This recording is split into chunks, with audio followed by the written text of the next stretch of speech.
I don't think so. No offense, of course. I'm just not up for it. Sorry. Oh, good. The finest skooma?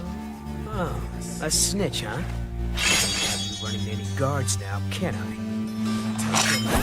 Look out.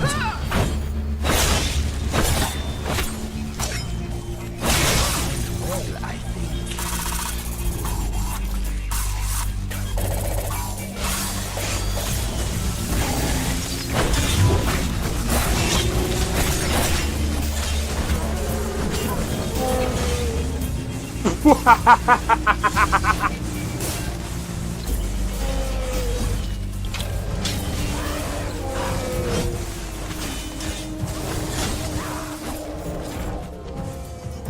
Him for my work. Whoa, you're getting wrecked. I need to keep my stamina up, so I need to stay away from this one.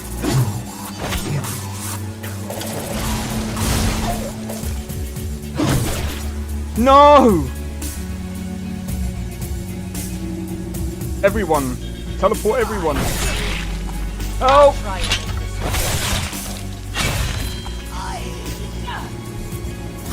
Well, that's taken care of. I haven't seen you before, have I?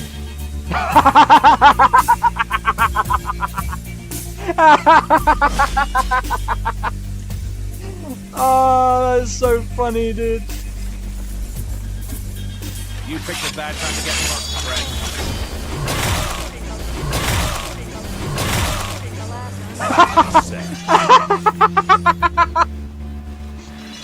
Oh my god!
Yo, it's XP. We are back with another live stream. We are doing some Skyrim today. So, as usual, let's get right into the game. So, oh man, this week is going to be interesting. We're right in the middle, bang in the middle of the month. A couple of things are going to be happening over, I think it's next week. So, again, we got a couple of games coming out this month, but,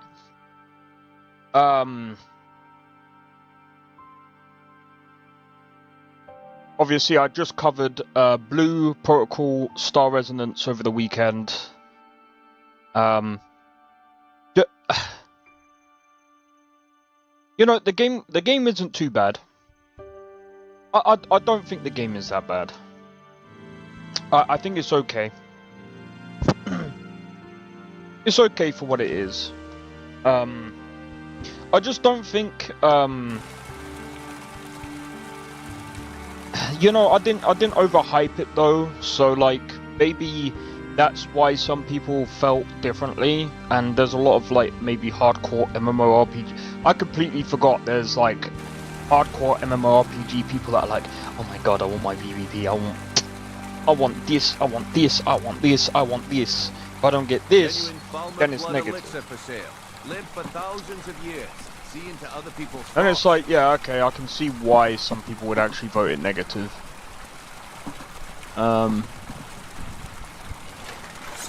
Right, I just need to take that Don't out. miss out. Purchase a bottle of my genuine farmer blood elixir. Only 20 septums each. The caravan Khajiit think they are the races, but they simply haven't paid the gate fee. That is how Italy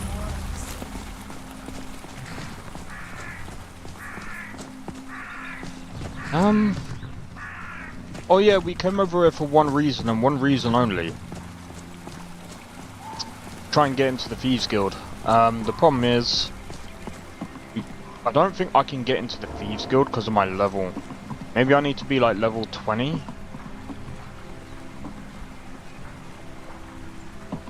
Maybe there's something that I have to actually do to be in, to actually get into the Thieves Guild. Need a ride?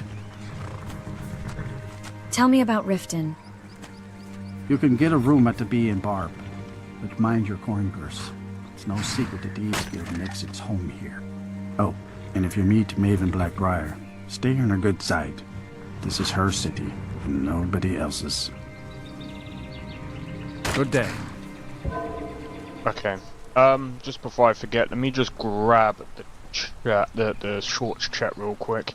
Also, just for the one like, I'm gonna put up a poll for tomorrow about the Blue Star Resonance. I'm gonna be honest, like, I didn't really expect people to really, like, I didn't really expect anyone to, like, jump in or anything like that, because, I don't know, I just don't think that...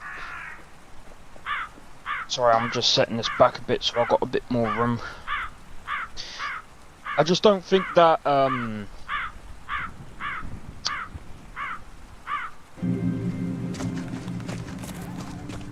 don't know. You guys might not be interested in that kind of stuff, but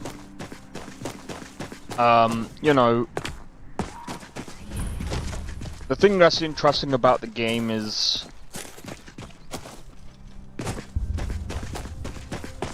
you know, you can make your character and you can explore the world within whatever. However, actually, speaking of which, actually, there is another one that's coming out that looks to be a bit more interesting. Yo, Sakrin, how's it going?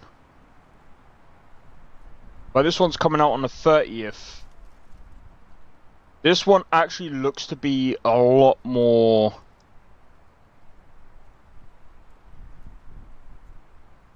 What's more interesting? I think this one's a bit more interesting than Blue Protocol. Let me bring this up. This one. So it's Magic Punk MMO action RPG where you immerse yourself in a Magic Punk world, build your skills, fight, uncover secrets, blah blah blah. It looks a bit more interesting. If the combat is a lot better than Blue Protocol, I reckon that this might be the better one to go with. I mean, 10 classes as well. Blue Protocol doesn't even have many classes. So, you got 5 base classes and then 11 branching. That's actually not too bad. And this one also has PvP. I'm not going to be interested in PvP. I should also say, do you know what? For someone that's not really interested in MMORPGs, like, this is only really appealing because there isn't many great, like, anime MMORPGs out there. But I reckon this, I think if there's a possibility that this looks to be a bit more interesting than Blue Protocol. I mean, the art style looks a bit better, and it looks a bit more... All I'm going to say is, if it's got proper dialogue, it's more consistent, this might be the one to actually watch than Blue Protocol. Blue Protocol is fine. It's relaxing if at best, but it's not like I don't know, like if you're a hardcore MMORPG person, it's not really a it's not a great game. Proper dialogue. You know what I mean by proper dialogue, like better written, like if I'm being honest, like Blue Protocol, like some of the dialogue was, but like when that kid like moved in a way, I don't expect it to have a story. I don't know. It'll be cringy as always. Maybe. I mean, Wuthering Waves does have cringy moments, but it does have some really, like, cool moments in the game. Like, I do get the cringy, like, there is cringy writing. Don't get me wrong, but I think that there has been some really good writing on Wuthering Waves end. Like, despite how pay to win Wuthering Waves is and how annoyed I am with Wuthering Waves. Anime bosoms. I mean, I'll try this when it comes out. 100%. Like I said, if the combat is solid, I'll definitely give it a try. I'm down to give most games a fair shake. Like I said, I mean, I gave Blue Protocol. I mean, how many? I put in about 30 hours, like literally, and even the build up to the weekend because I put in time on the other account. Plus, I've been. Do you know what? Like,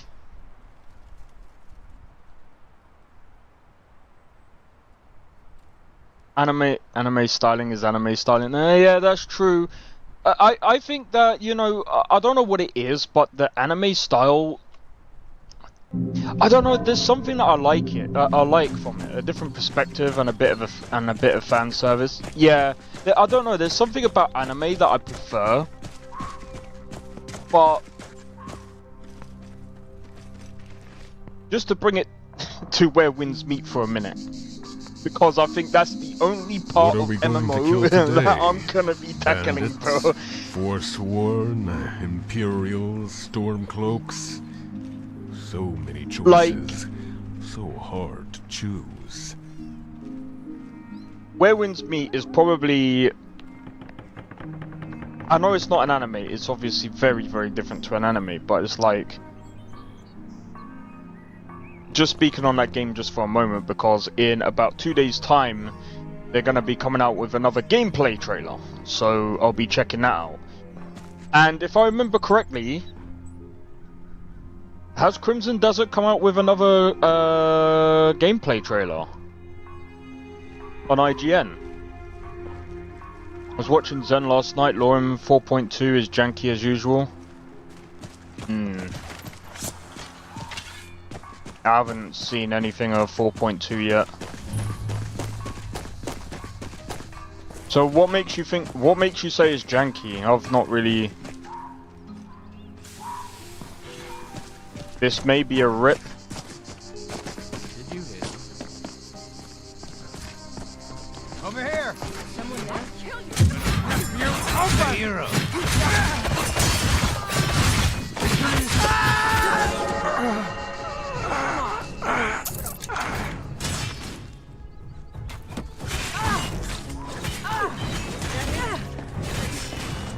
I thought this was gonna be a ripperoonie. Expecting that, were you?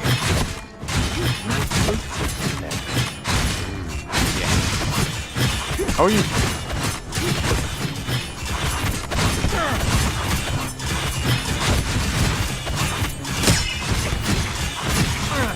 Gonna die for that. That's all you got?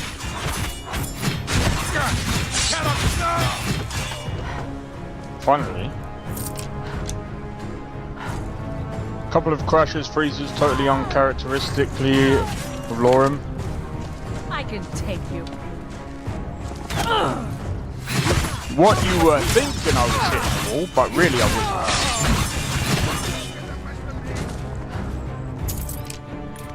It's because he had his shield up. I had to take down his fucking... I can't remember what it's called. So when they have their shield up, you have to take down their block thing. That's why it looked like I was hitting the wall. I mean, I was actually hitting the wall, but still. For now. It's the area.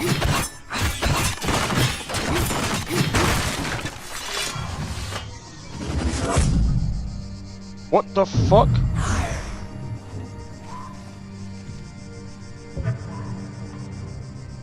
Since when?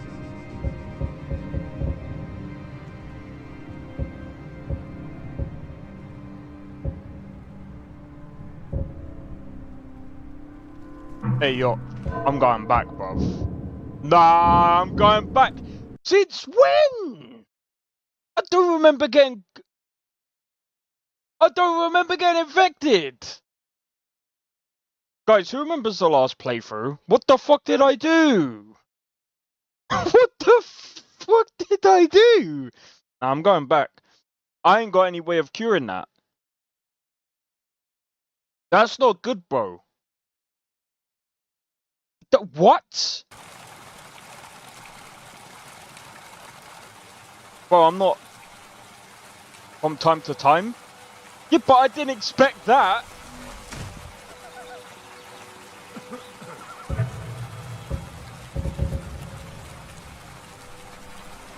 What the fuck did I do before? Make love like a saber cat, or crush your enemies to dust It's like bad. a giant. No, I just don't like it. Gold coins and all this would be Because I suck when playing as a vampire. I just can't play as a vampire. I would like to try, but I just can't. I'm kind of busy, I need but if you need any potions or ingredients... You look awful. What have you got for sale? Better not get me sick. Take a look. I need to I think I need to like test it off stream. You probably fought some vamp.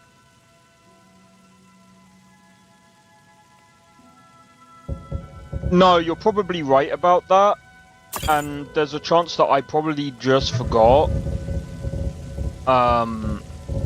Yes, goodbye. There we go. This place has seen better days, but it's The shrines don't work. I tried before. The shrines don't even work, bro. The shrines don't even cure you anymore.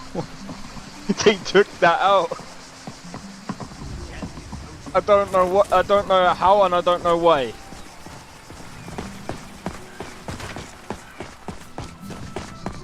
Because I tried it before, and then I looked at my status, and I was just like, why am I still infected?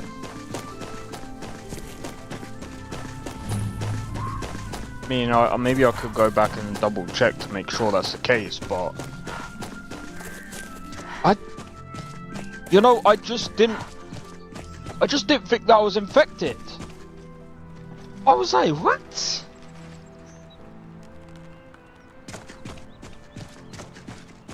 I was like, there's no way that I was infected with... But I don't remember fighting vampires before. But it just goes to show that, you know... Every time that I load up this game, every time I load up the game now, I need to double check. That's it. Bro. This is the problem.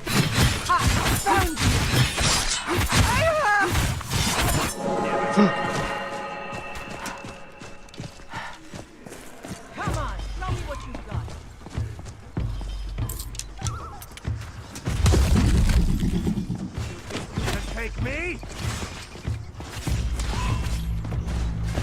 I can All of my company got 2 weeks of sick leave. Everybody except you. Wait, why except you? I'll bury you!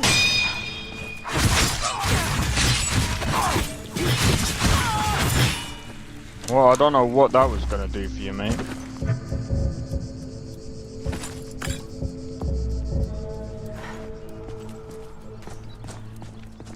Why the hell did you never get it? That doesn't make sense. I'm afraid of you? And you never wore... To be honest, the whole mask thing, I never understood it. You This what you want? pay for that? No more!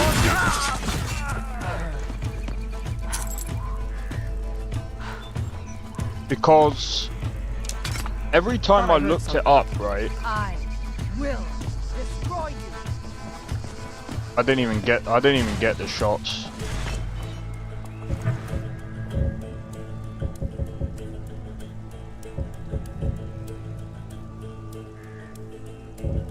So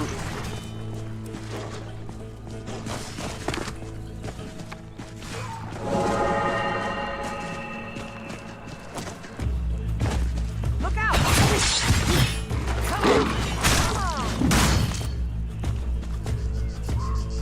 what a load of BS. Yeah, see, this is the thing that is kind of annoying. You see, I usually don't do flu jabs. I usually don't do. I usually don't. I didn't even get the shots for COVID either.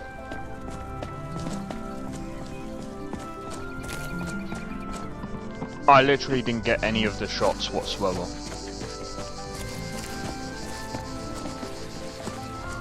The thing is, like, my friend, well,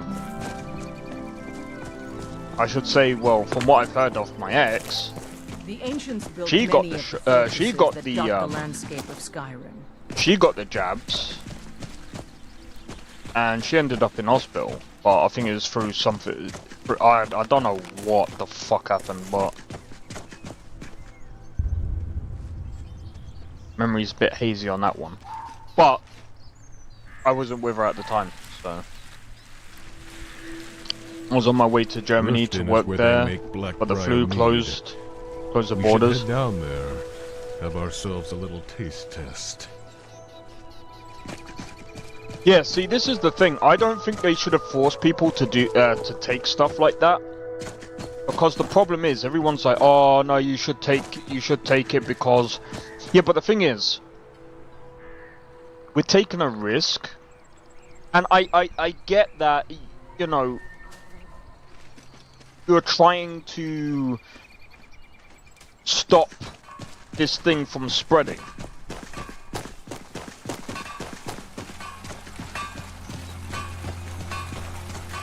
Oh, I don't know. When it comes to like pandemics and stuff, I know nothing about it. I don't know the best way of freaking dealing with it, but most of the jab solution was distilled water. The best, see, here's the thing. At least, like, I can only speak about what happens mostly in this country. I can't really talk about what happens in other countries, but most people that I know of, well, not most people that I know of, most things that I hear, especially when you go to like the doctors, is people end up going to the doctors for something simple like a cold. And they get frickin' antibiotics for cold symptoms.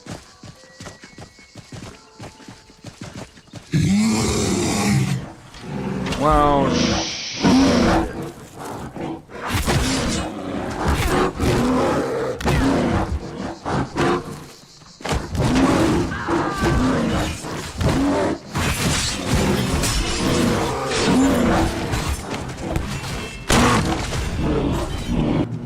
nice.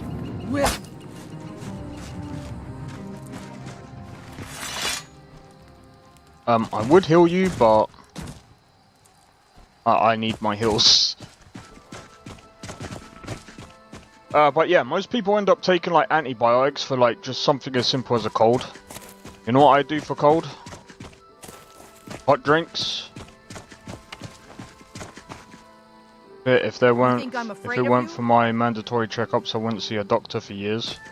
You can't hide from me. Yeah, I have to actually go on. I have to actually see a doctor myself, like, well, checkups. Number one, because of the thing at the back of my head, I have to make sure that I get regular checkups for that. Thyroid is another one. I forgot if there was anything else. They say thyroid you can sort with other things, but I don't know. Mine's weird. Very, very weird.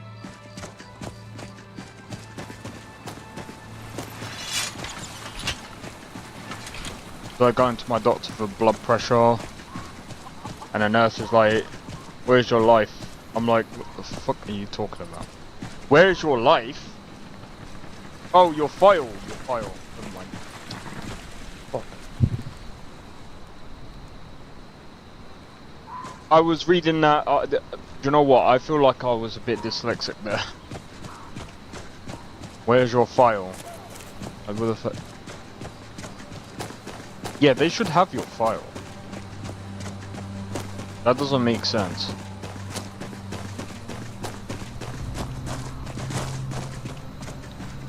When was you last at? 10 years ago.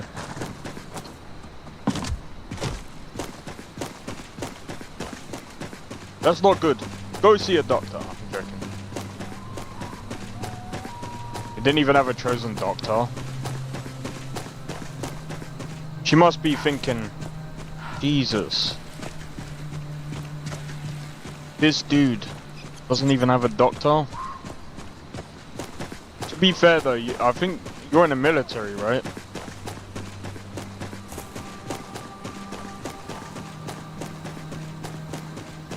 I mean, I don't know what part of the military you're in, but you was 31 years old at the time.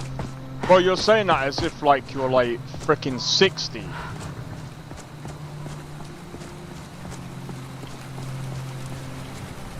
Alright, what we're gonna do real quick.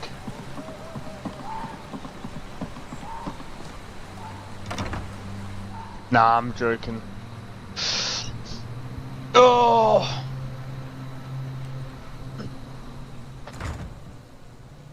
If you've got the coin, you've come to the right place. Pull up a seat. Have you met Ballerman? I'm his apprentice. He's teaching me all about being a blacksmith. You look like you could use a drink. What do you say to some If cheap you've got meat? the coin, you're welcome here. Otherwise, hit the road. I'd like to rent a room. Sure thing. It's yours for a day. I'll show you to your room. Right this way. Yeah, we're gonna stay here for the night, and then we'll probably hit the road or something. It's ridiculous. Hospitals are the most depressing thing. And the worst is the old people.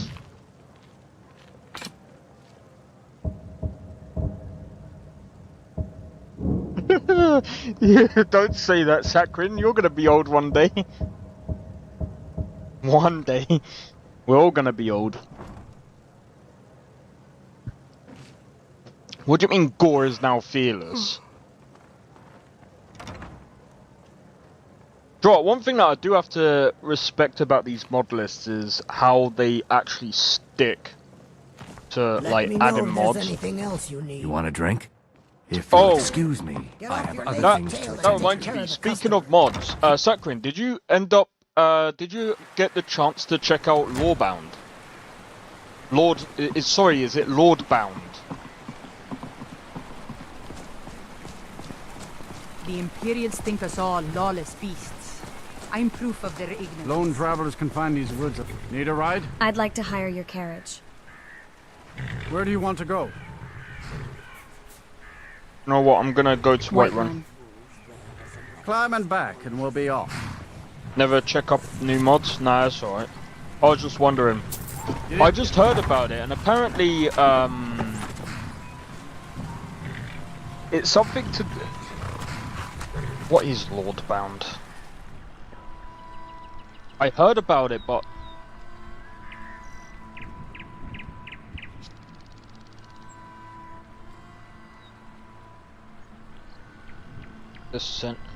What censorship?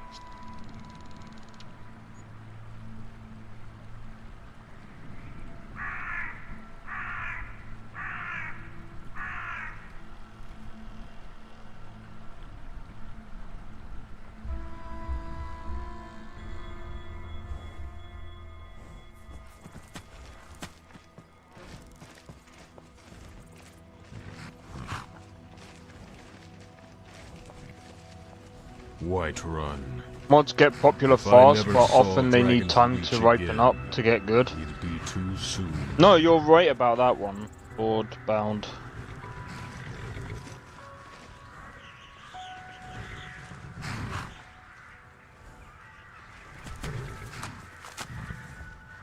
Explore a new region, 3 factions, quest lines, non-linear.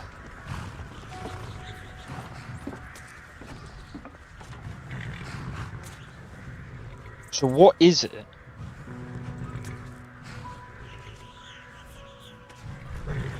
Oh, is it to do with the orcs? There once was a hero named Ragnar the Red who came riding to Orsinium Whiterun or from something. old Rorikstead.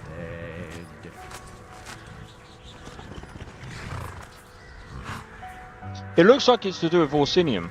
Never a good idea to be a guinea pig for someone's mods, because they are usually extremely janky at first. No, you're right.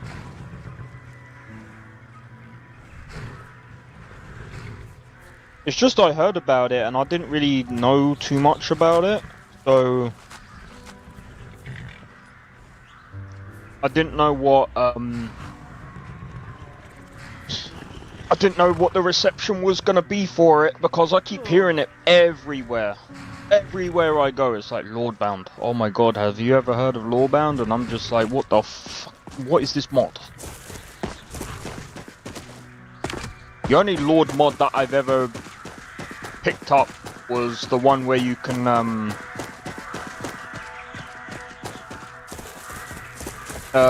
what's it called? You can make money off other people's businesses and hire, like bodyguards and whatever.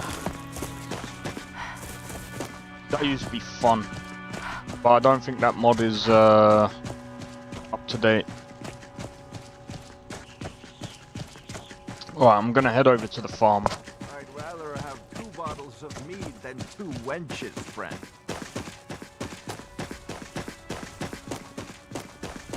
Why's that?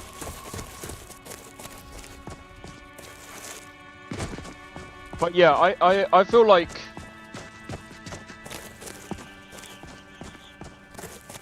it's so weird, because it's like... I feel like with Skyrim, there's so much content, there's so much, like, there's so many mods to explore, there's so many mod lists. And like, with games these days, like, minus some of the new ones coming out that look interesting. Greetings, sister. You look weary. I have something to help you relax, if you're interested. What are you talking about? The finest skooma. The sweetest moon sugar. Not like At a Rigmore fair price, or of Brumor, course. what's that?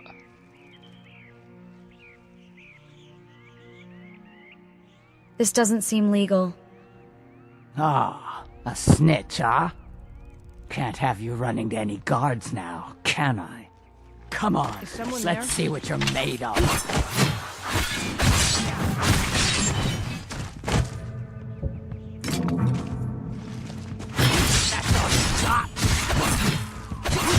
Come on! Let's see you put up a fight.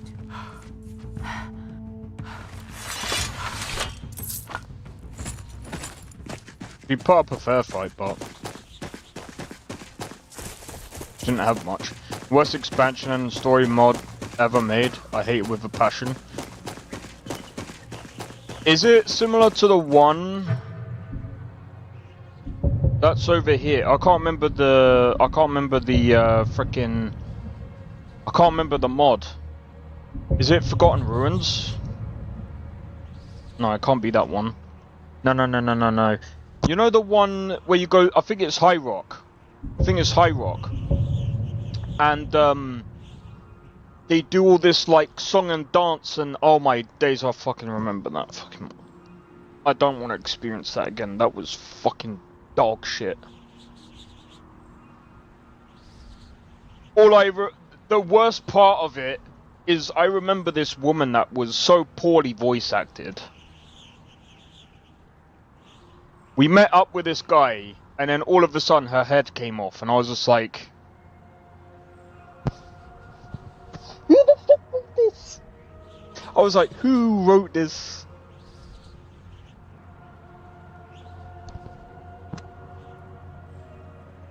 I don't want to experience that mod again.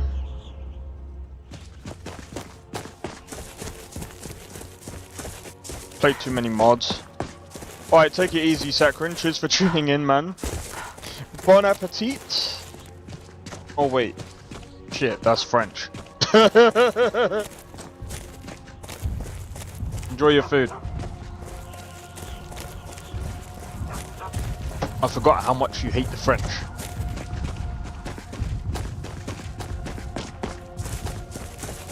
I always say bon appetit.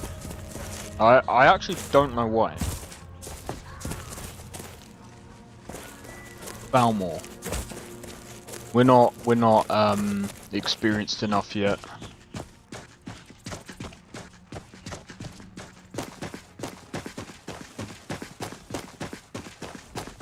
I think we should try maybe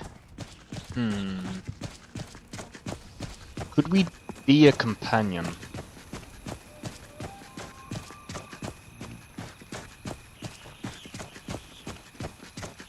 No, I don't really want to be a companion. I'm just trying to think what would fit this character right now.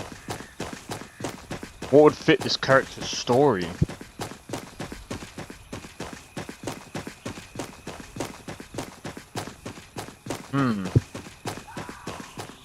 That's a tough one.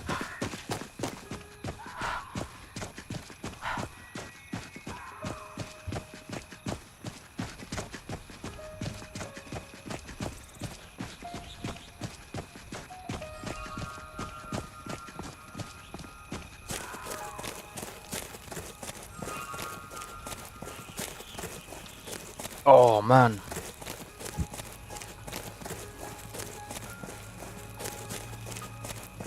Yeah, so I'm heading over to the farm to see if we've made some money. Well, I mean, I know for a fact we probably have. I just need to see how much money.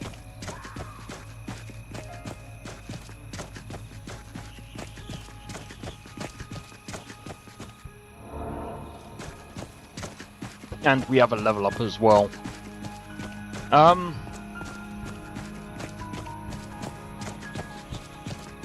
Man, I really can't wait for Do at Night Abyss either. I think that game's gonna be quite interesting to play.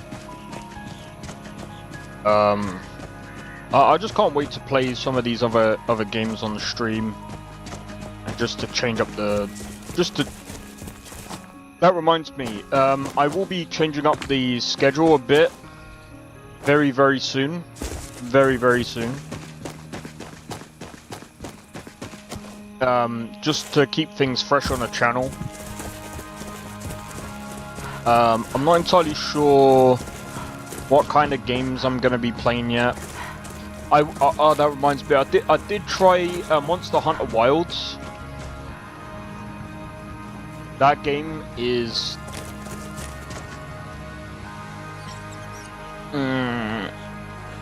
it's the same as it was before. They say no one survives the arena. Fighters like me, It's the same as it was before. It has this issue with, like... So when you go... Yo, Blade, how's it going? Welcome in. But yeah, Monster Hunter Wilds, like, from just playing it last night... Sorry, I have to go. I have to go in and have a look at my sticky notes real quick. At the moment, yeah, I'm gonna say Blue Protocol over Monster Hunter Wilds. I'm not entirely happy with Monster Hunter Wilds optimization right now. They still haven't fixed it after I don't know how long.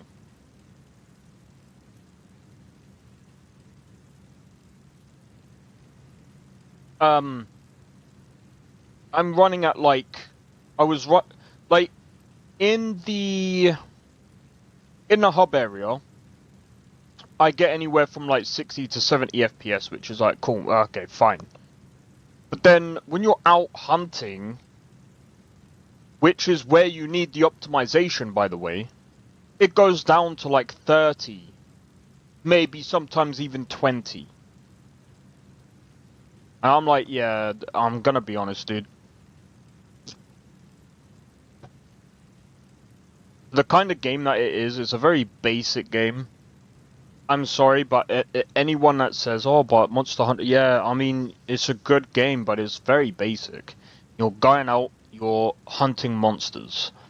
Yeah, there's gear that you have to do, but the thing is, it's nothing wild, man.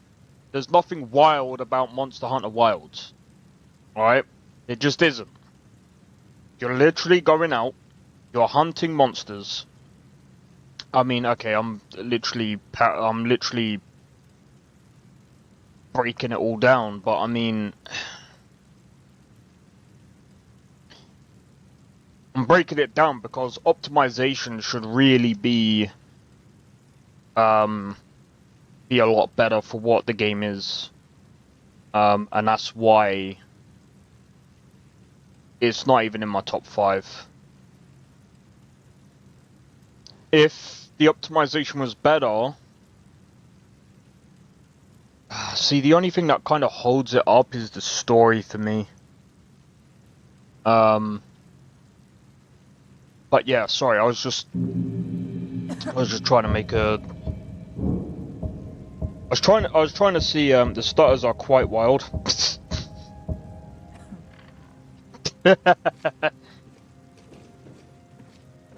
Stutters are definitely annoying. I think, personally, if they got rid of, like, if they optimized that game, I think I would have probably placed it a lot higher up in the list.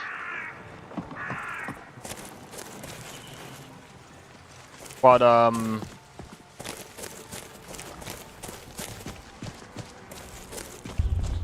I've still got to get Digimon, and there's another game that I want to grab, because this game looks very interesting. I'm not going to spoil what game it is, I'm just going to stream it.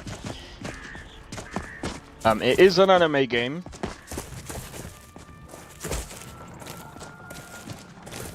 I don't know what it is, but anime games, like... I've been interested in the style for a while. And I think we've got, well... Do It Night Abyss. Then we have... Hold on. Then we have this one. This one's coming out on the 30th. This one looks a bit more interesting than Blue Protocol. This one might actually...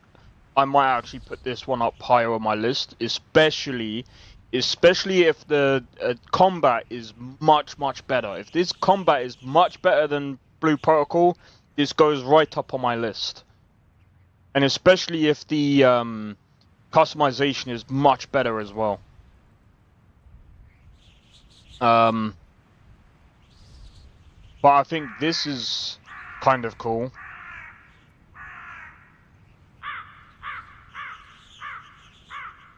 I mean, it looks to be a lot better, and it's magic punk as well. So I'm looking forward to seeing where that game goes, personally. By the way, I did play that money waste game, that GTA-like game yesterday. That was actually a pretty decent experience. It was funny. But I think... Oh, I just remembered. I was supposed to go and check the...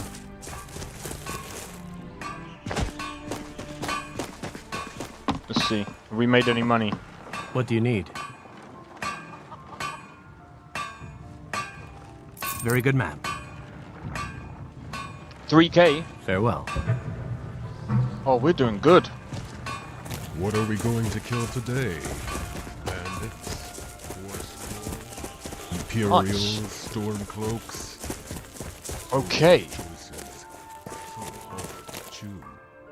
I think this is a good time to head to Whiterun. Let's go and buy some healing potions. And, oh, dude. The one place that I hate going down towards is over here. But we'll get wrecked. But yeah, I feel like, also, we have a month left until Where Winds Meet, bro. I am so freaking hyped. I am so freaking hyped. We've only got a month left.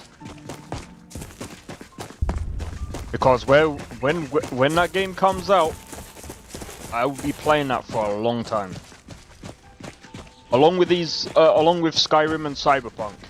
I think Skyrim and Cyberpunk are gonna be the games that I'm gonna continue playing for a while. As well as Final Fantasy. I think Final Fantasy is gonna be here to stay for a while because that's a long game. We've only literally, I think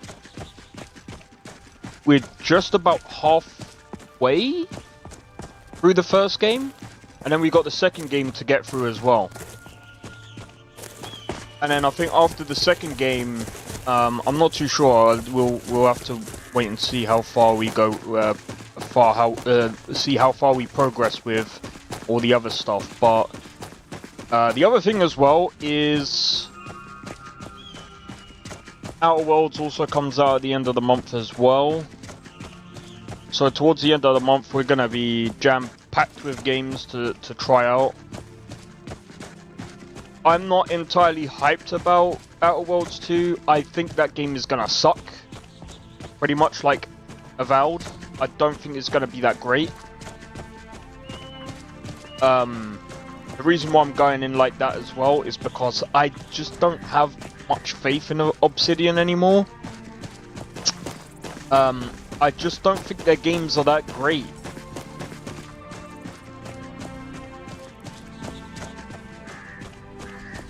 You know, I mean, I'm not expecting them to pull off a Fallout New Vegas. I think that was a one-off. They're not gonna pull that. They're not ever gonna pull that off again. Star Wars,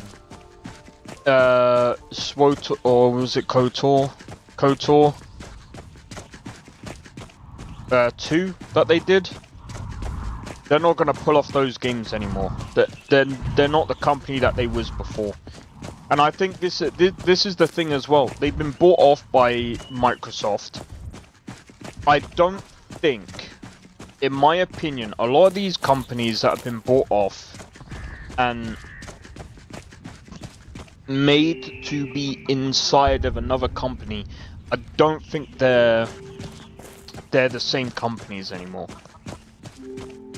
Because a lot of the people that were there before, they're not there anymore. And this is the thing, like, everyone's expecting, like, these companies to pull off the same games that they did, like, over 10 years ago that were absolutely magnificent. Like, writing-wise, maybe even gameplay-wise, some would argue. But there's a reason why things are going the way they are. because there's a lot of corporate greed going into a lot of these games. You know, I spoke about, sorry to bring up Dragon Age the Veilguard again, but it's a prime example. The developers, I'm pretty sure, they faced a lot of like burnout because, again, they tried flipping the game 3 times. And I don't think companies understand when you do that, you might as well just burn it, just can the game. If you're having to change the game like over even 2 times, I think 1 time is, I think you can get away with maybe 1 time. Depending on how, like,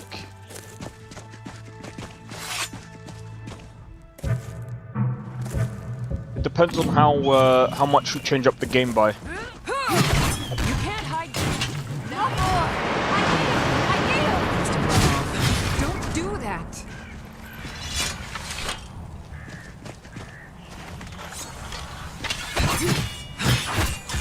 Huh? Oh! Wow! You lot suck!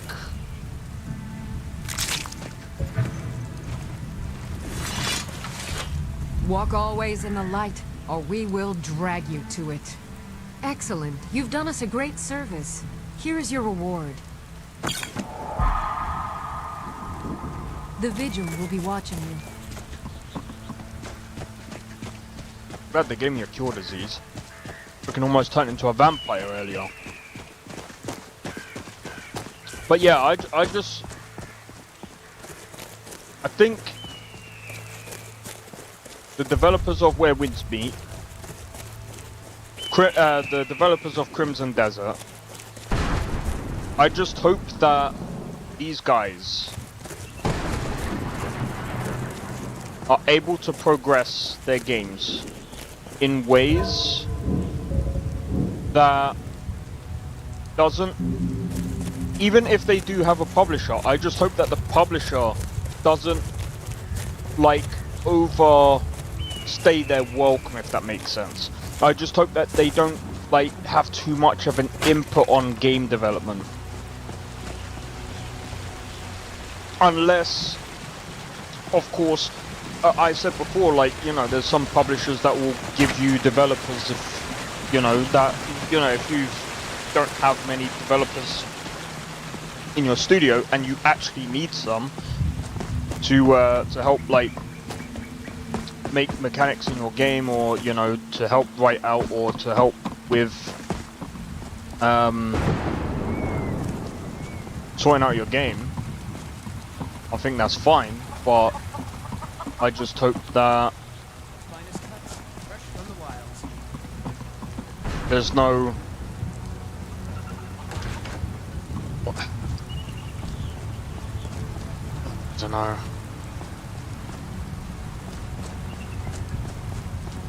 Alright, so we do have to go in here.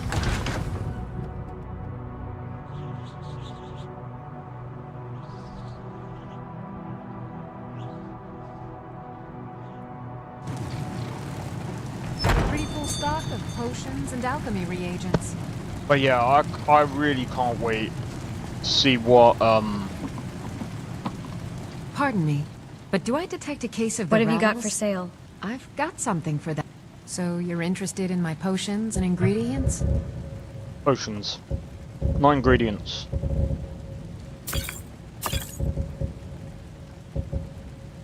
Already got a load of them.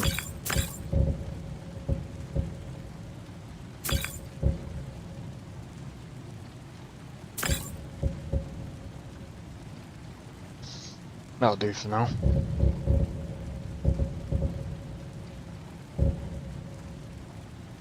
Come back anytime if you need a remedy.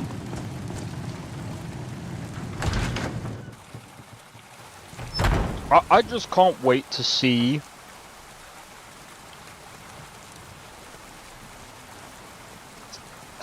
I can't wait until, like, there's a lot more The way like the Nords here talk about battle. bigger Don't know why they don't developers. build themselves an Yo, arena. Tyler, how's it going? This city's It's going as well good for a me, man. place as any. But yeah, I can't wait for there to be more bigger developers around the world.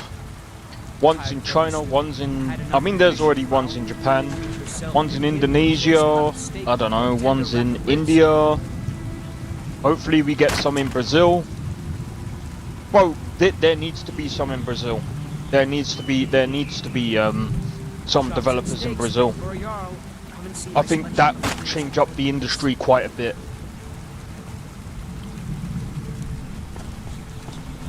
Bro, imagine a AAA studio in Brazil. Oh, dude.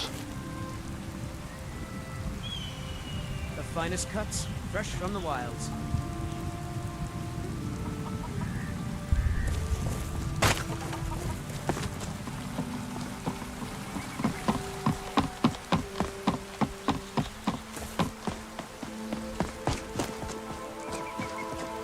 But yeah, we need big studios in other countries.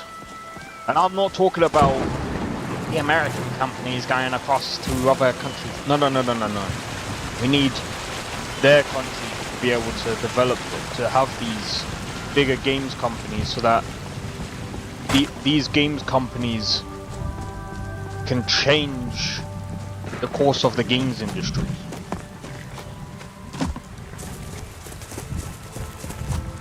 Because the thing about Brazil as well, I don't know if you guys know this. Some of you might already know this because we've had a couple of people in Brazil come through. But the prices in Brazil, especially for like games consoles, games, it's a lot of money. So we need a game development company or even an indie dev in Brazil to make a game that is so good and so big that it beats the AAA games and sets it at a certain price, especially in Brazil.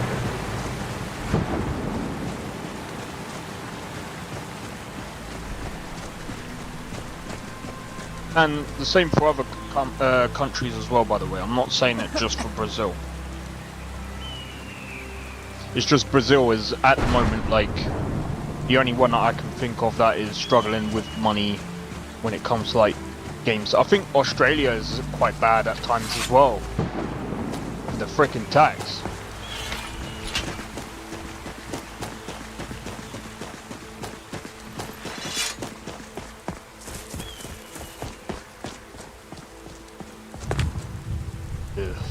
Don't wanna jump down there.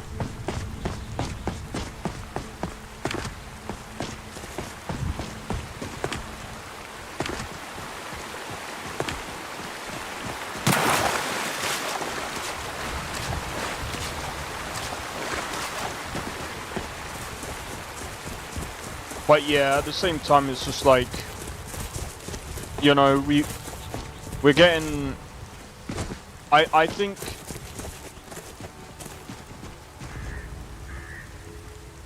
You know, looking at games that are coming out from, if you don't come out with a hit, then it's going to be game over for a lot of companies.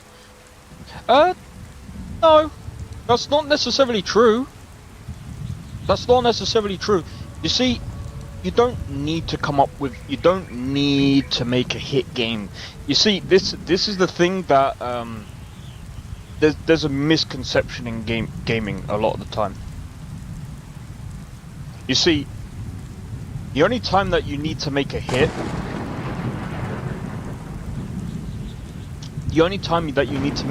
game, you to actually make a decent amount of money, is if you have a company like Bethesda, or if you have a company like Sony, because what you got to remember is they've got tons of mouths to feed, right?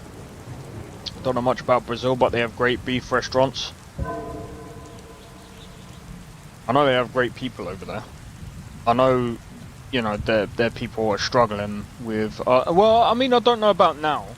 I think they've definitely, from what I don't know. I don't know if they've. I'm pretty sure they have gotten better as a country, but.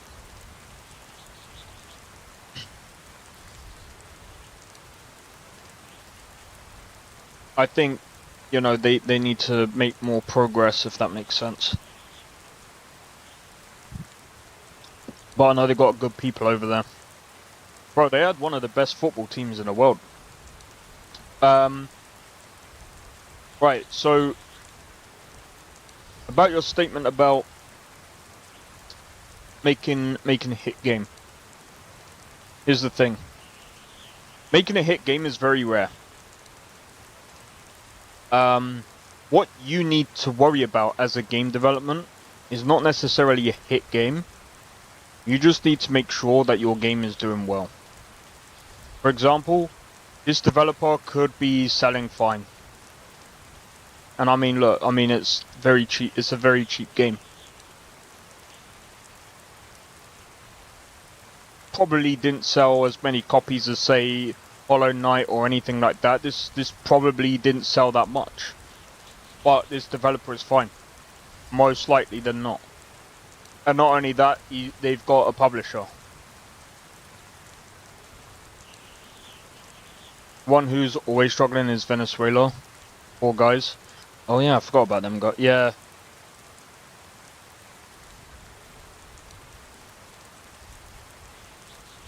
See, I mean, again, I'm just clicking on random links, by the way.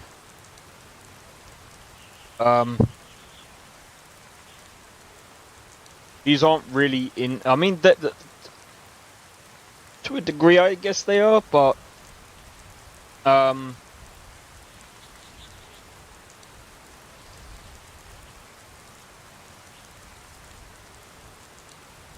again, like, they made Cloudpunk.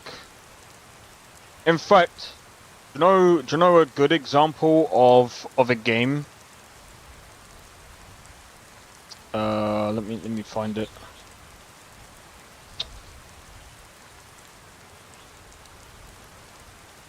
What was that freaking game that came out not that long ago? This one. These guys. This, I wouldn't necessarily say this was a hit. I mean, it was on 1.0, but when this first actually came out into early access, this was on a rocky road. And here's the fun fact about this, by the way. This wasn't their first game. This wasn't their first game. Their first game was this one.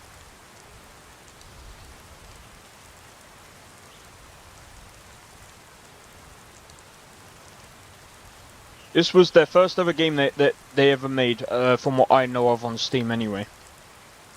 And it's a very basic game. Welcome back, Skyrim.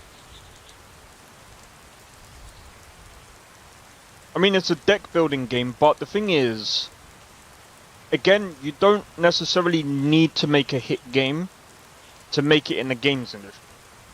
You just need to make a game that brings in customers. That's all you need to worry about. How's their sales though?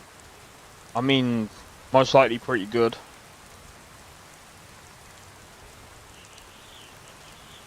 Again, like with a small like team like this, they probably don't need to worry too much. Because they probably don't have, like, they probably don't have that many people to pay off. If that makes sense, they probably do. Don't get me wrong, but that, you know, they could definitely make their money back. Is what I'm trying to say. And you know, that's why they've been able to make the progress that they've been making, especially with Tainted Grail.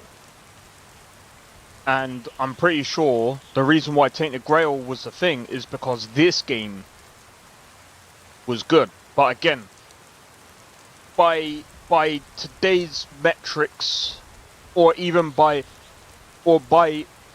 hit standards, like for example Megabonk I would say is a hit,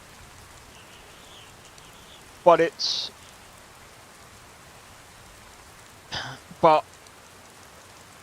a hit for different reasons. But again, like, it's not something a developer should really strive for, because the problem with that is you're wishing for luck at that point, and you don't need luck to survive in the industry. Like, there's solo devs out here that can survive on just making their one game and they're fine. That's probably not doing well. They made a decent online Star Wars game that every fan liked. You see, that's different. Now, that is very, very different, Kara. So what you gotta remember is, Star Wars is the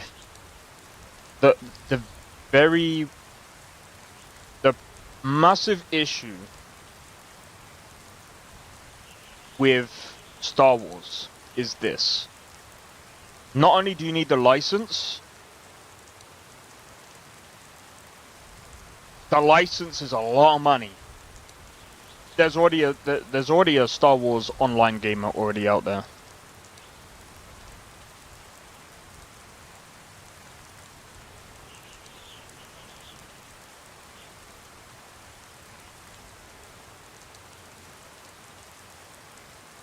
And yeah, financially, this has been going for years. Money-wise, this has been going for years.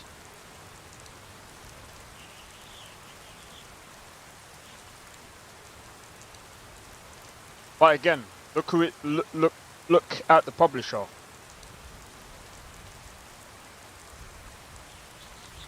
However, I don't know how long that's gonna last.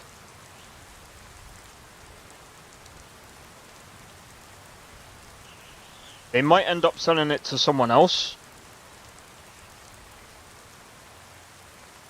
So this might not last long.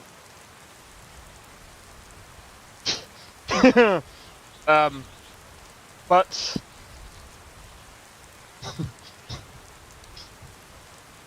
financially, it should be technically doing well. Like, it should be keeping the servers on, it should be doing the things it needs to do just to keep itself alive. Because there's still quite a few people playing the game. Star Wars is owned by Disney now. Yeah, but that doesn't mean shit. They still need to bring in the money. So the licensing is with Disney. Yeah. Oh wait, that does mean shit. That means I don't know how much they would have to pay Disney. That means however much they're bringing in for this game, they have to basically pay Disney for that as well.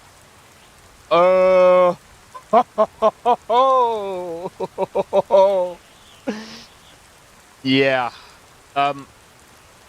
I would probably experience this game as much as you can before this game goes. Apparently there's going to be a remake. I wouldn't trust that. I don't think there's going to be. The problem with... if they did make a decent enough game, it's not necessarily making a decent enough game. See, this is another thing as well. You can either make a bad game and make good money. But when it comes to Star Wars, it's a bit different. Does Disney have a game division? No. They have to hire people like...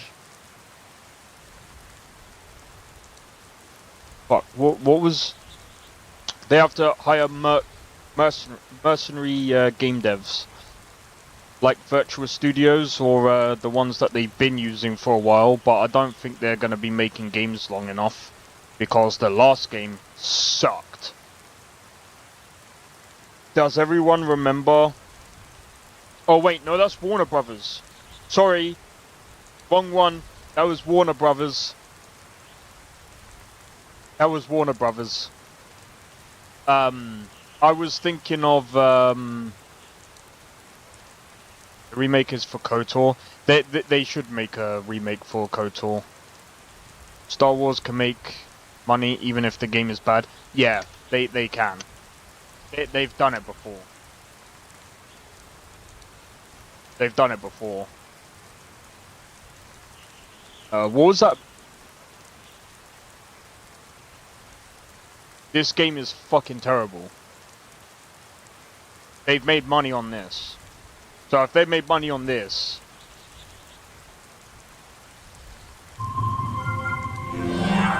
That's not what I wanted to do.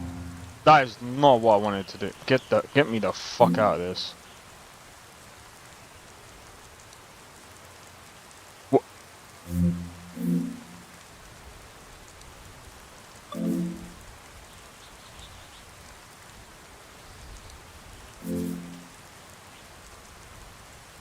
I clicked the wrong fucking thing. I forgot you could do that. Star Wars, yeah, I just read that. I forgot you could do that with Steam.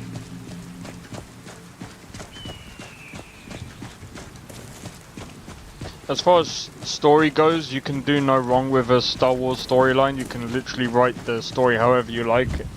Canon, non-canon, it does not matter. That's true, because they've already fucked that one up, haven't they?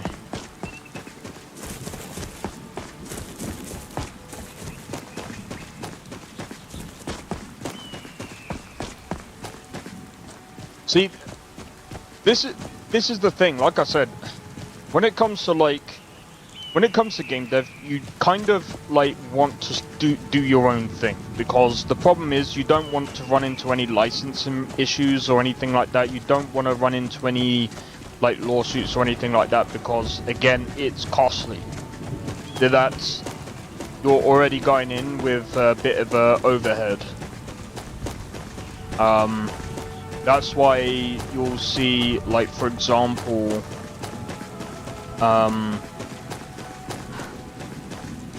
that's why Bethesda, I think, turned down the whole Game of Thrones thing. Not necessarily because they can't afford the licensing. It's more to do with the fact that they make it. Look at how often they make games. It doesn't make sense for them to do stuff like that. Star Wars stories seem like a walk in the park. Meanwhile, grimdark for the Emperor. Yeah, but then again, they kind of messed up Warhammer games in the past as well, haven't they?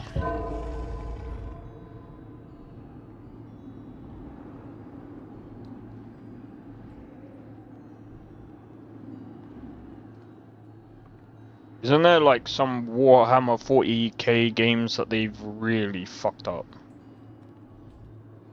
I can't remember. Are extremely hard to make. Oh, no doubt, but why would you make a oh my god.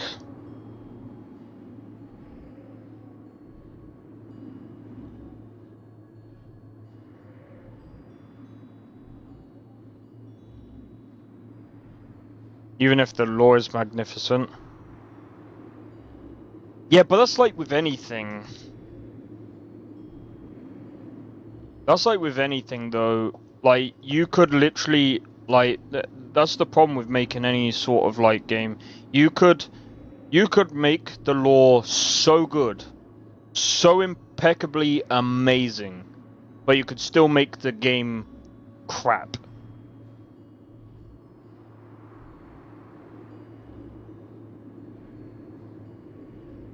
Now, I'm not saying like these games are easy to make. Games are hard to make regardless. They're not exactly like easy anyway.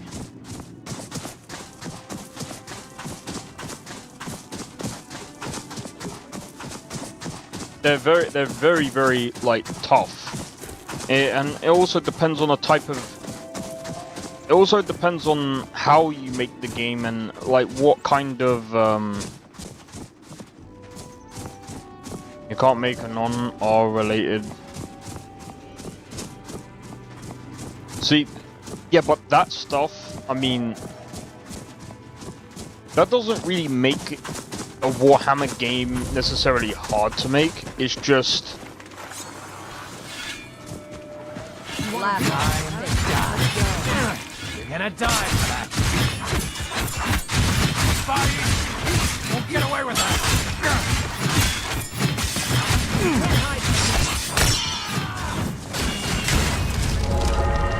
Oh, she took his head off. And make this quick. What you gonna do? Huh? What you gonna do?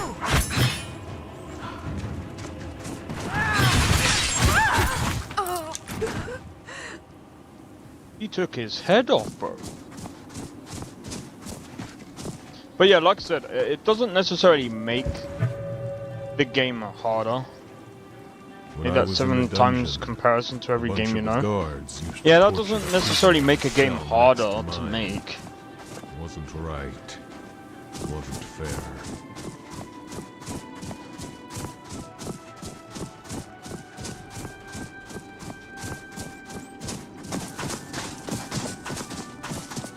I mean, it's nothing like I've not seen before, bro. I've literally seen... I've seen a lot of Warhammer 40k games. Now, I don't know which ones are the best ones. But, like...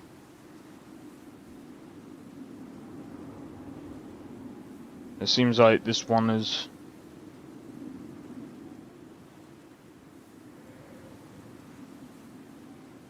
are mandatory.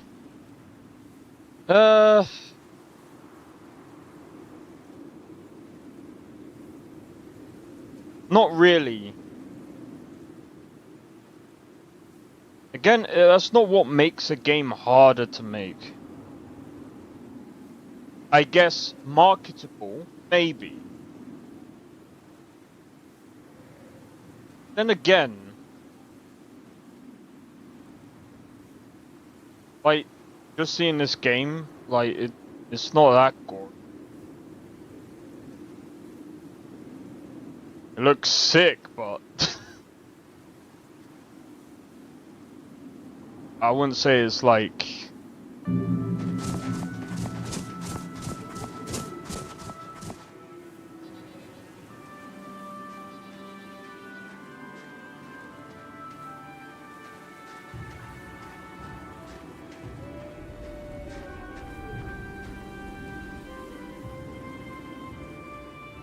Postal 2. The fuck is Postal 2? Is it even on Steam? Let's have a look. It is.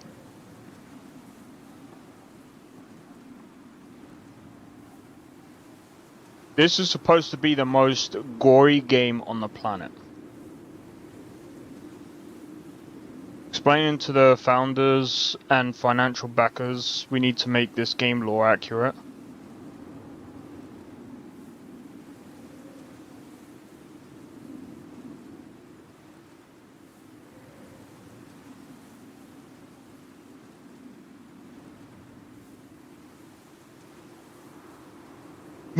I'm gonna be honest. That Wolverine game is not really that gory either. I'm gonna be honest, I've seen more gore than Wolverine, but yeah, I mean, the thing is, like, you can only...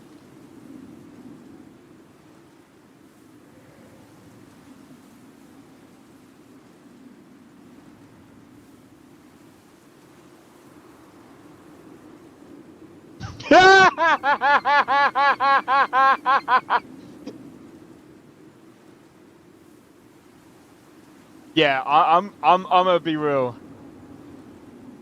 This is probably yeah. Yeah. I actually see why this is actually the goriest game. Yeah, sorry, Sekrin.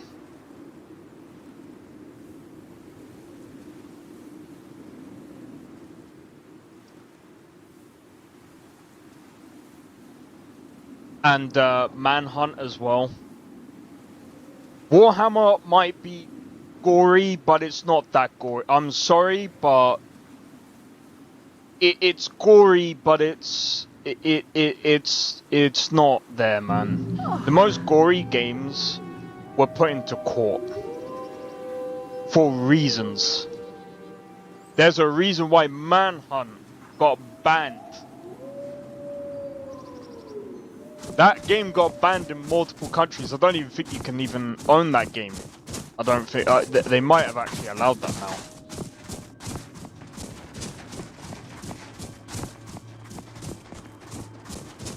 Still, I believe it's gonna sell well. Oh yeah, no, the Wolverine is gonna sell pretty well because there is, like you said, there is no other Wolverine game. Yeah, I did see the gameplay for the Wolverine game. Yeah, I mean it looks good. It looks pretty fine for Oh wow, there's an actual shop here.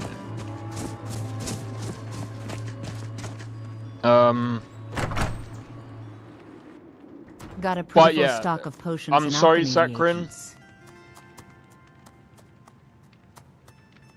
I disagree. Like, if there's games like Postal 2 out there, Manhunt from like Rockstar, which is, I'm sorry, very fucking gory.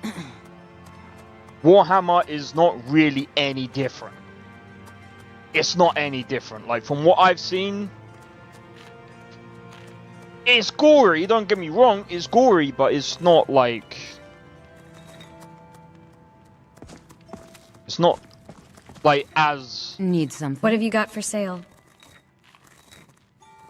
Ah, so you're an alchemist then.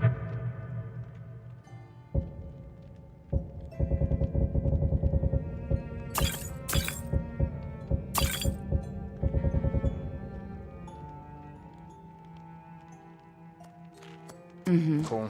Alright. We're heading out.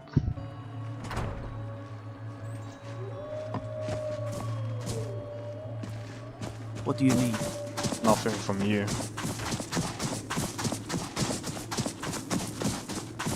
But like I said, passing that in-house, I wouldn't necessarily say that's like a hard, like, it's not an, like, market, from a marketing standpoint, I could see maybe, because there is, you know, I mean, again, like, with the whole thing about Manhunt, that did actually get banned because of how gory it was, and they legitimately had to ban that. I think even in America, I think it got banned. Hold on, let me double check. What countries was Manhunt banned? Because Manhunt was really bad. When I mean bad, it was bad. It was banned in several countries due to its violent content. Australia banned the game in 2004. Germany banned the game in 2005.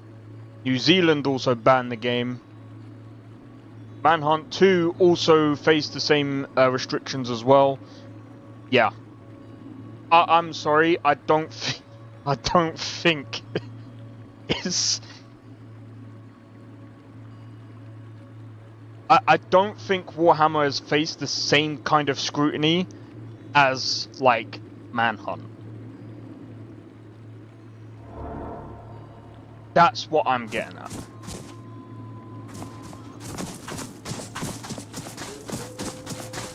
Like, if you want to know what blood and gore is, those are the games. Manhunt, Postal 2. Alright, it is this way. Crap.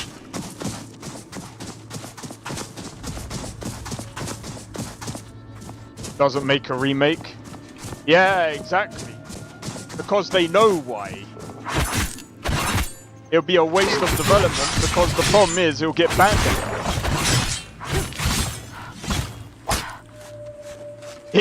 it would technically sell. It would technically sell, but they're not gonna do it. Which is insane if you think about it, because like Only a fool lets himself get surrounded. the problem is you can add a lot of gore if you know your mods.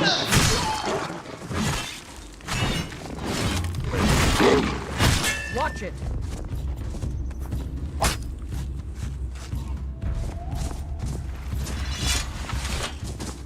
But yeah, when it comes to like things like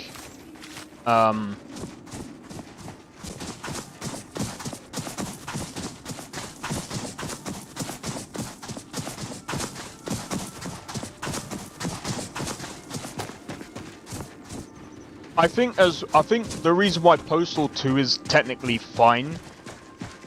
I mean, those games right now are probably fine to release.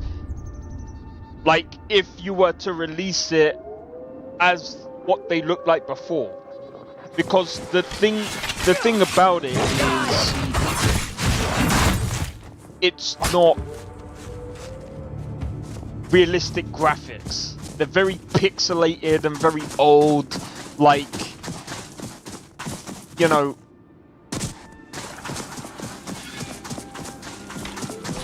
I think if you have like stylized or like pixelated like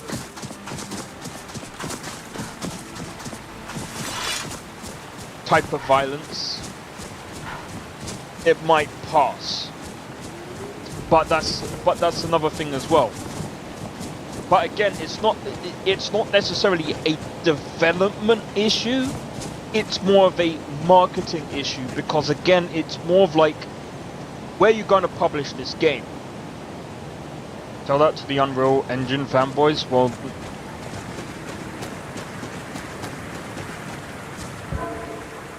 I'm sorry, Sakrin. I'm gonna break this trend right now.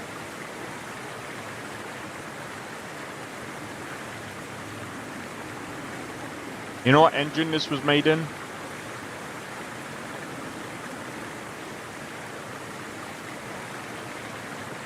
This was made in Unreal Engine as well.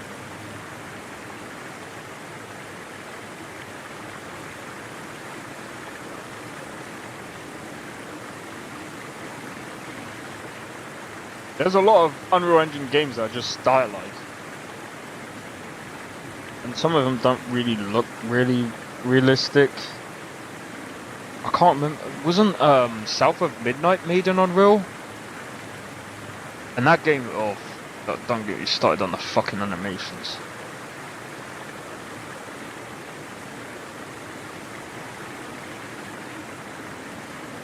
But yeah, that was made in Unreal.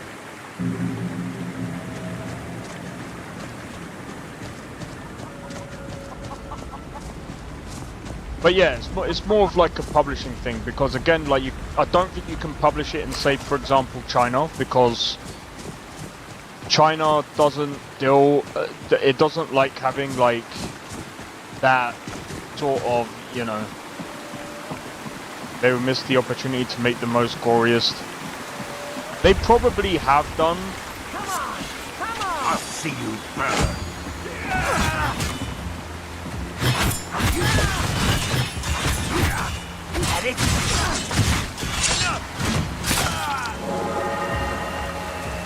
Oh, he got absolutely done, bro.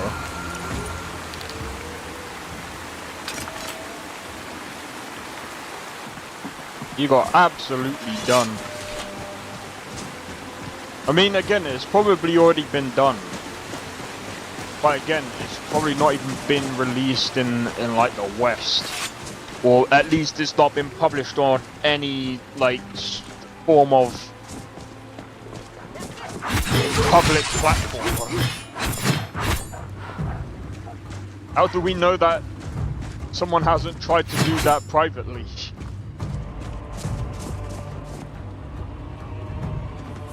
You think I'm afraid of you? I will destroy you. I mean, it was probably already done privately. But either way, I don't really care about having a gory game. Because, I mean, shit, I mean, we got this. And personally speaking, like, gore doesn't really bother me. And I don't think gore makes for a good mechanic either. Yeah, okay, if it's something to do with lore, sure. But that's a hobby. What do you think most game dev is? The Imperials think we need their laws. Dude, what do you think most game dev is? There once was a hero named Mac. Right into right from all. It's still a project that they opened. Damn Until you market it, it's a hobby. Even if you market it, it can still be classed as a hobby. You can still have a game on the market and still have it as a hobby.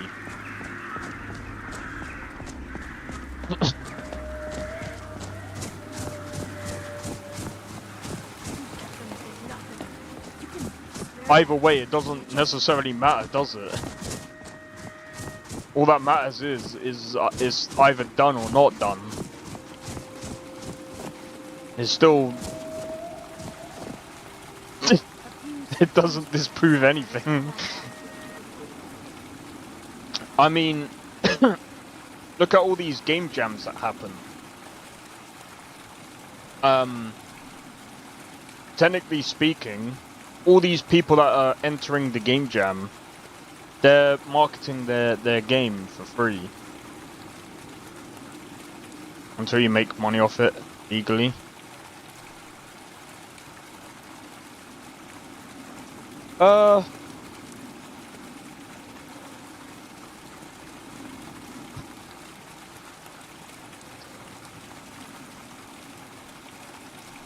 Not really. Not really. Just because you make money off it. Because here's the thing. That's not necessarily a good metric to go by, because here's the thing. There was someone that used to just basically take in PlayStations and games as a hobby, and just basically used to swap them out and used to sell them on for, and used to say that, and used to sell it on as a hobby.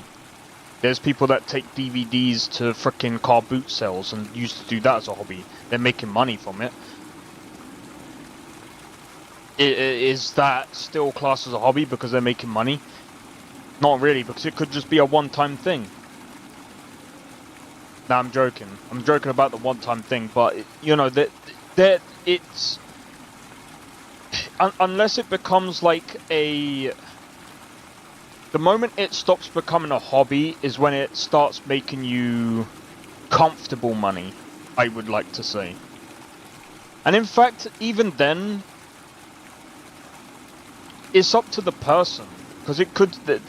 I mean, again, a hobby is... You know, it's down to the developer at that point. You are taxable, hence legal repercussions.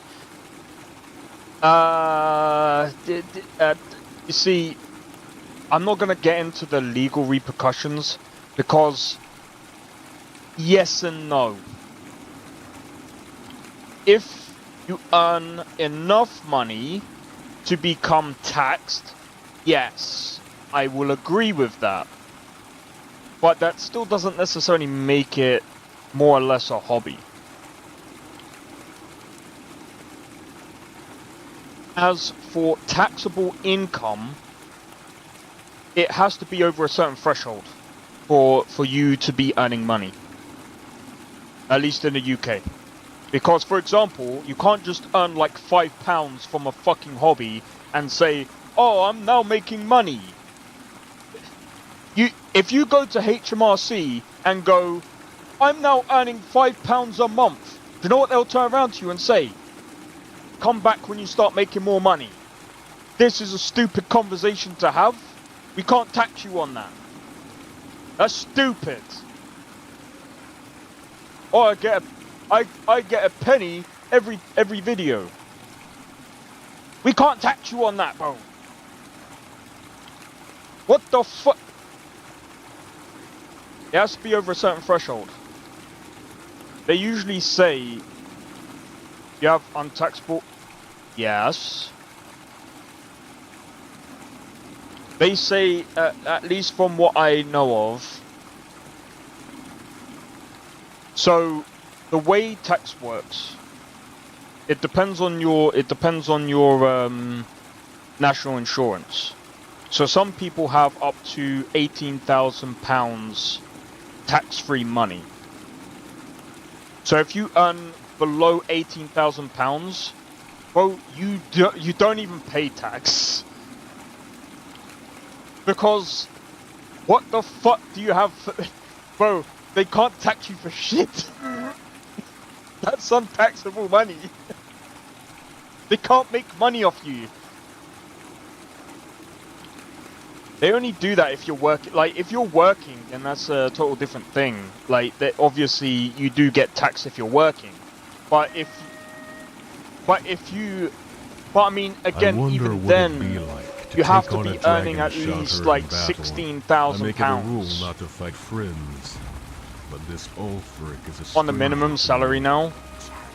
Yeah, but like I said, this is just the way that the UK works, and this is just from what I know of. I've done. I mean, again, like I did pop-up, like I did a course in pop-up business, so they kind of told us this is what you need to know, and they even turned around and said, unless you're earning over £1,000 a fucking month,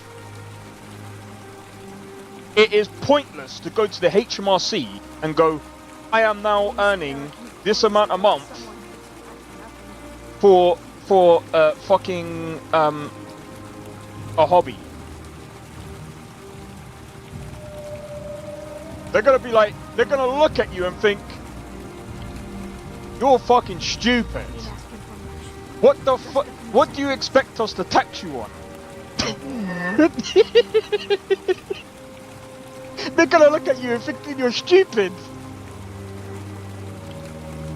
Imagine you go to HMRC. Oh yeah, by the way, I earn about a penny a day. Is that taxable? They would legitimately look at you and think that you're stupid. They'll probably actually turn around to you and say, yeah, go and make some more money, then come back to us, and then when you actually make a bit more money, then we'll send you tax forms that you're going to need to fill out, and then obviously you're going to need to get an accountant, because obviously you're going to need an accountant to make sure that you do all the fucking pieces of shit right. But yes,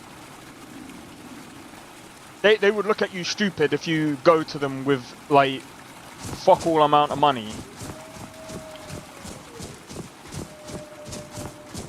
Bro.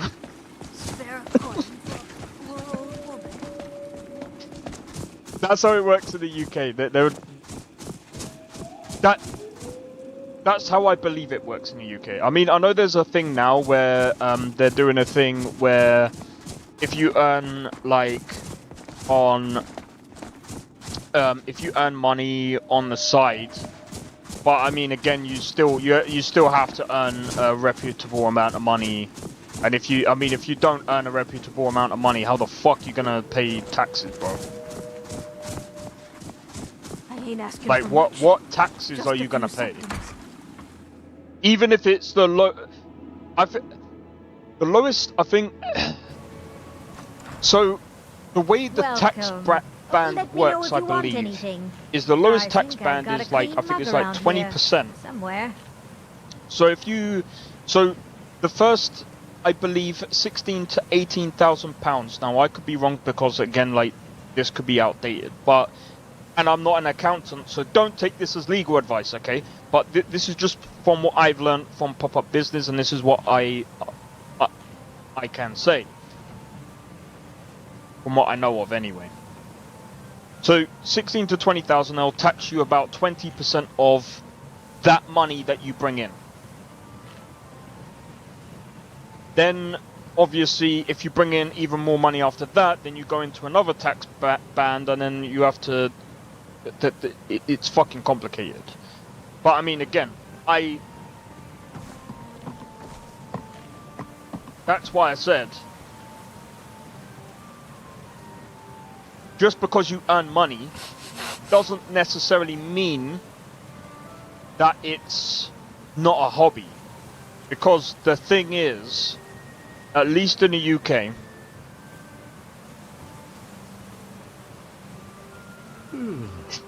it's complicated. To not be taxed here, I have to earn less than 200 euros. Well, every country works different, so like I said, I can't speak to every country. You gotta remember that. America also works very different, but in some ways it works very similar to the UK in some ways. It's weird. Very weird. My friend died. I'd like to rent Things But won't then be the again, same I think without in her. the US, Sure thing. I think It's they yours for a actually day. tax you on every bit of money that you I'll show you actually to your have room. coming in, Right this no matter way. what. That might actually change in the UK though. I'm not entirely sure. I can't really say, because like I said, I don't really. At this moment in time, I don't deal with taxes. Yet. Let me know if there's anything else you need.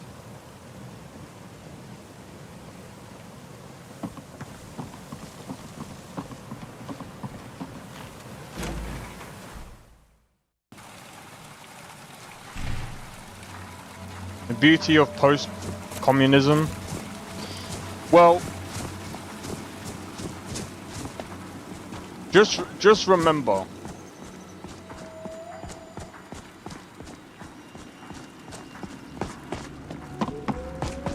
It just depends. It just depends on the country you're in. Obviously, if you're in the UK, you just have to know that if you earn less than a certain amount of money, the only time that so I actually remember I actually needed to learn this actually because of my previous job. So my previous job was Once was a hero named Ragnar. Came riding to right run from old Rorik's head. so I was going to be one of those people that you the sales people. I hate sales. I'm not even gonna lie. I don't like sales. It's not my cup of tea. But it's like a door-to-door salesman. Yeah, imagine me knocking at your door. I tried. But anyway, the people there were like, make sure you ring up HMRC and, you know, you try and get like a tax form and whatever else. Because, you know, you're going to be working basically off your own back and you got to work out your money that we give you because you're technically self-employed. And the problem with self-employed work, and I'm gonna be honest, is one of the reasons why I'm glad that I didn't take up that job again. I wouldn't say it's a scam. It's kind of stupid. Because there could be days that you might not even do and make any sales. I mean, that's just the way it goes. That's just the way sales is, right? And you're kind of living paycheck to... Well, you're living literally day to day. You're kind of hoping that you're going to get a paycheck to be able to pay for, you know, not only the rights that you get to the places where you need to go, but you're going to also need to pay the taxes. It was just stupid, so I was just like, you know what, yeah. And with the car accident on top of that, kind of solidified me to be like, you know what, yeah. It's probably for the best that I didn't go back to that job.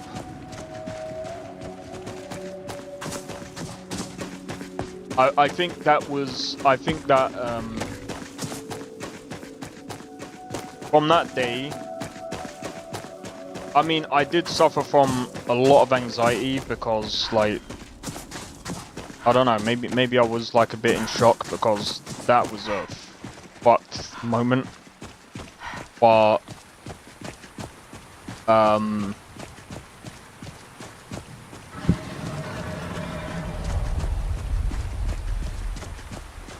it was a fucked moment, but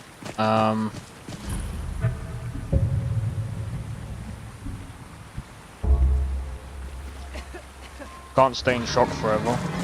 Who said I was?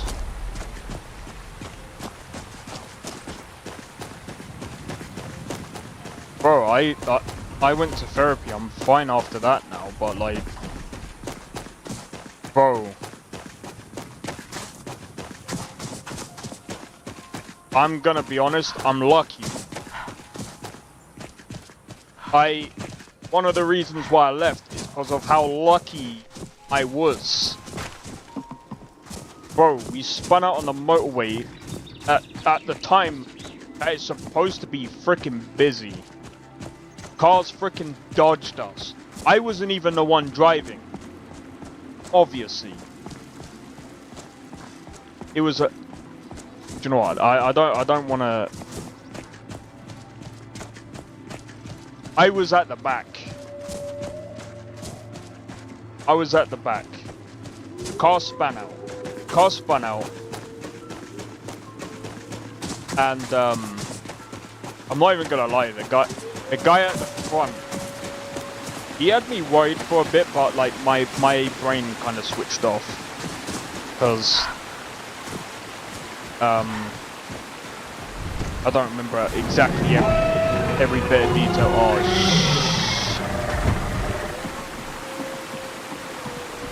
that's not good.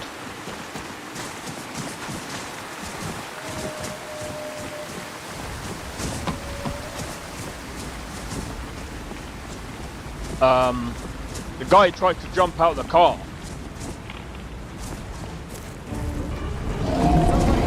Now, if that happened,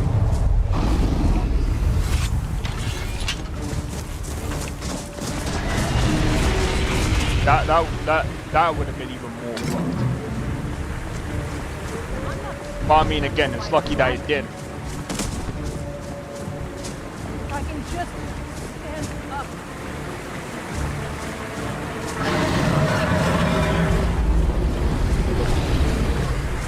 I say we run.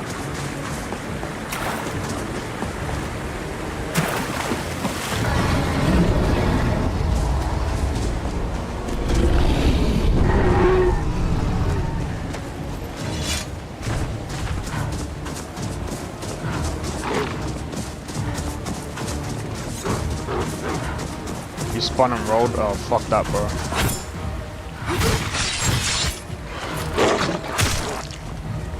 Your bro was the best. Yeah, dude, after that, I ain't driving, dude. I ain't driving. I'm telling you.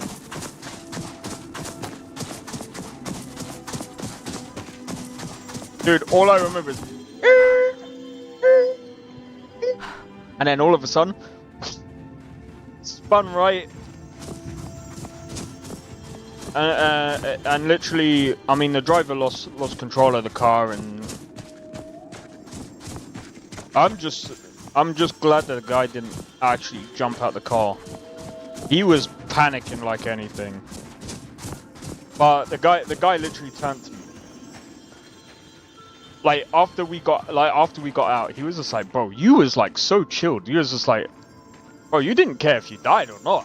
I was just like, bro, what could I do?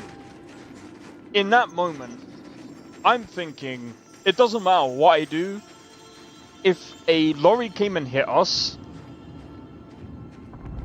I'm like, we're going for a ride. Just let it do what it's gonna do. Yeah, you can't do anything. He rolled out his car onto its side in a bend, and we were some minutes behind him. When we found him, the car was on its passenger. Looking out, smoking a cigarette, waiting for us. What the fuck? Yeah, some people can play it off like...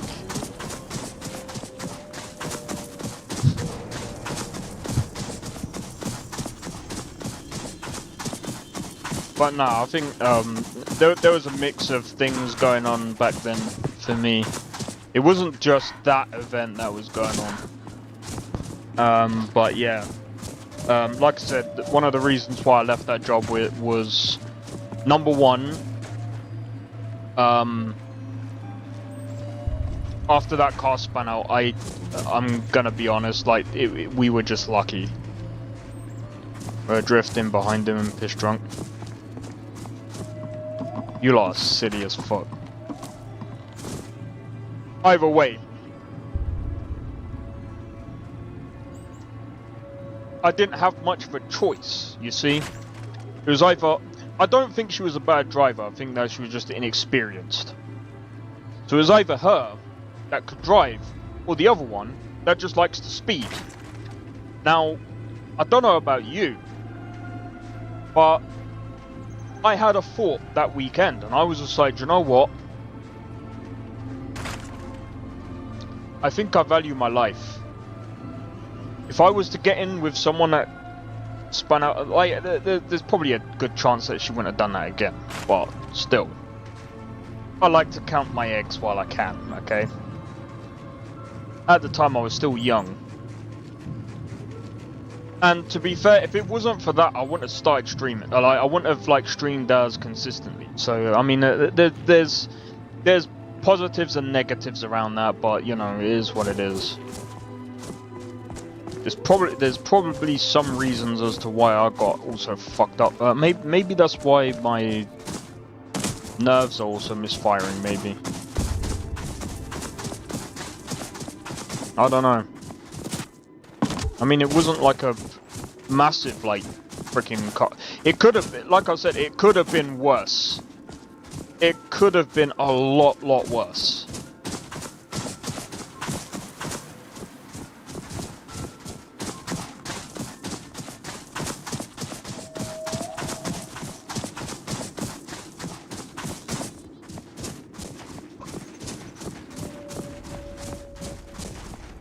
All I know is,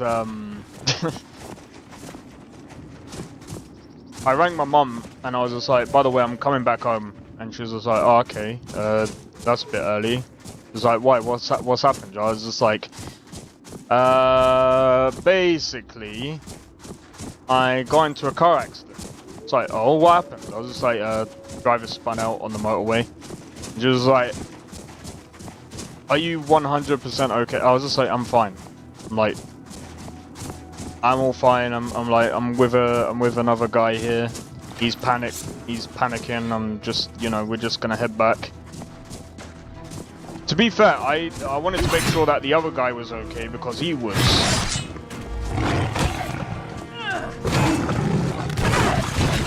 There's nothing that can hurt you in a tank. That's true. Because it's on freaking tracks, isn't it? You know another thing as well. You know another thing that's good about tanks. Bandits. Can I help you? No one is going to argue with you in a tank. Stormcloaks. Okay, there probably is going to be some. There's going to be someone that's stupid. There's going to be someone stupid enough to argue with a tank. But I mean, just.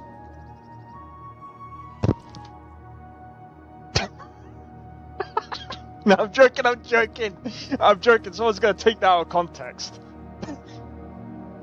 If you have cannon turrets, no, you just run them over. I need to trade some things with you. I'll be sure to put it to good use. You just run the back end of their car. See how much they like to complain then. And they'll be like, oh my god, I got no back end of my car. Yeah, I should have thought about that. Shouldn't brake check a frickin' tank then. Do you know what? I've seen these stupid people that this is gonna be a hot take. I know for a fact there's gonna be someone out there that's gonna probably like try and say that I'm a dick for saying this, but like I've seen so many videos of like people brake checking a frickin' lorry. Bro, if you brake check a lorry, I'm sorry, but you kind of deserve everything that comes to you at that point. And permits and a fuel. Oof. Yeah.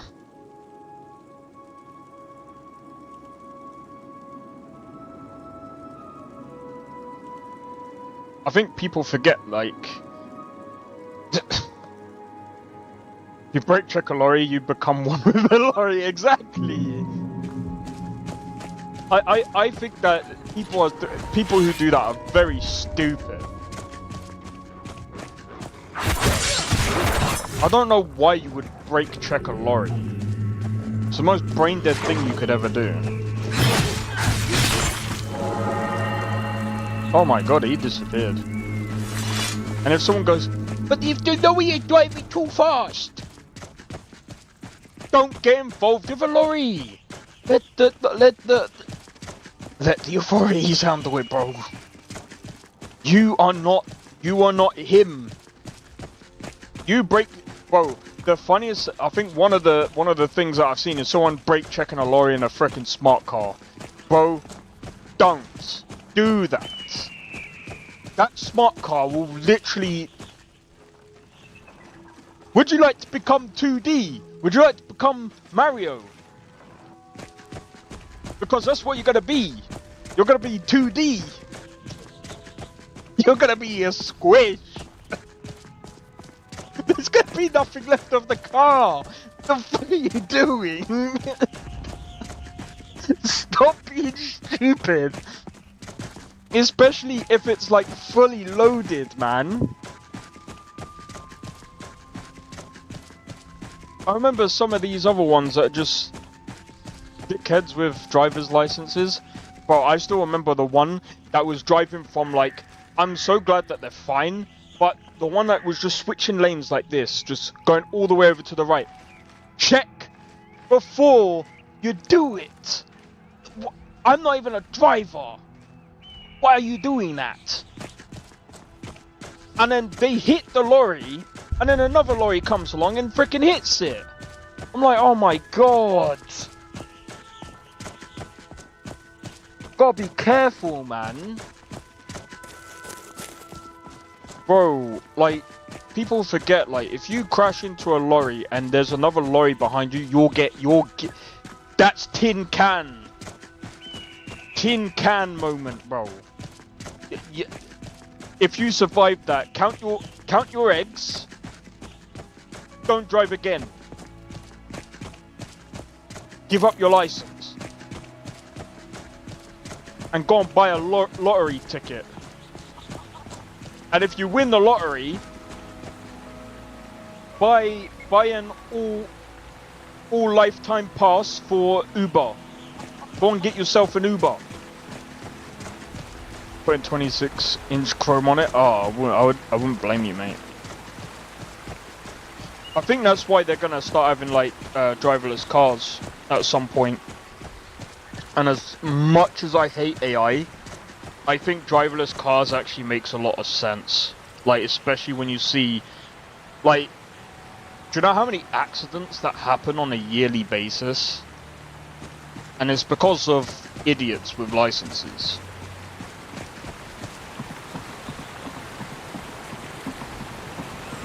Sounds like a great idea, to be honest. Yeah, see that's the problem. And I think that's the reason why they're gonna go with AI. That's gonna be the push. So sooner or later it's gonna be illegal for people to drive. I wonder how that's gonna work. There's gonna be no Uber drivers.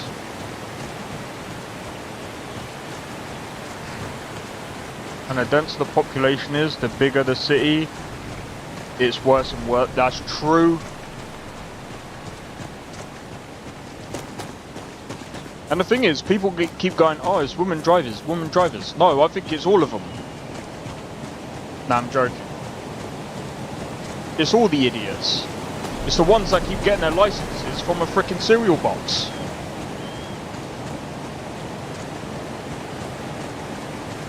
And the problem is, as well, that drives up the insurance.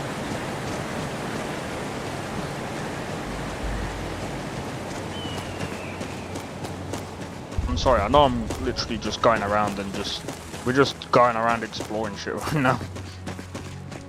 You know what, have we done Bleak Falls Barrow? We haven't. I don't know whether we should do that yet.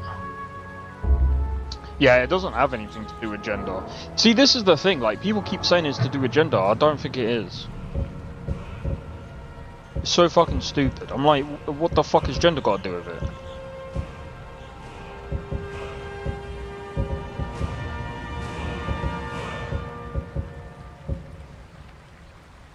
Let's kill a dragon. Oh no, fuck that, dude. I ain't got the skills for that. I'll get fucked up. I get fucked up. Oh, hold on.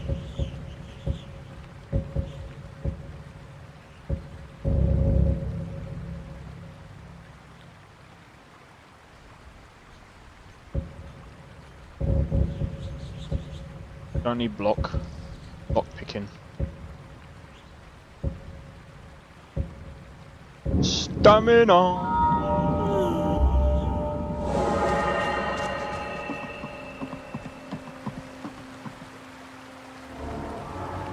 I can guarantee you this. There's probably some female truck drivers that are sometimes better than the men are. Sometimes.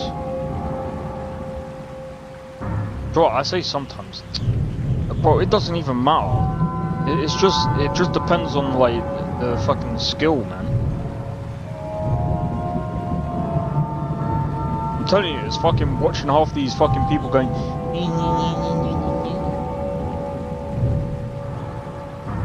So sometimes, yeah, that's the internet talking. That is.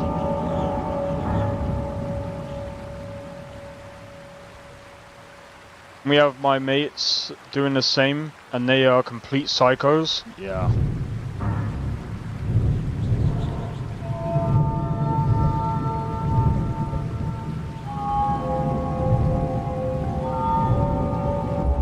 Right, so many perks, and I don't even know what to do.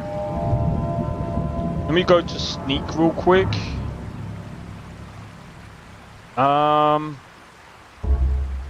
If I put that to 25.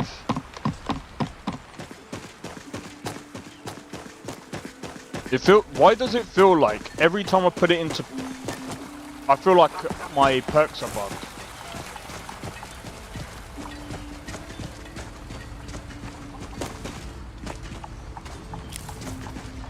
Doesn't matter.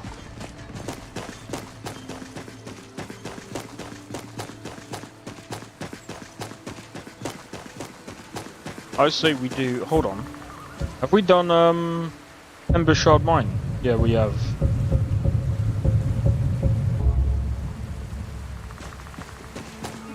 What can go wrong? They literally rolled the truck ups. Oh no, they.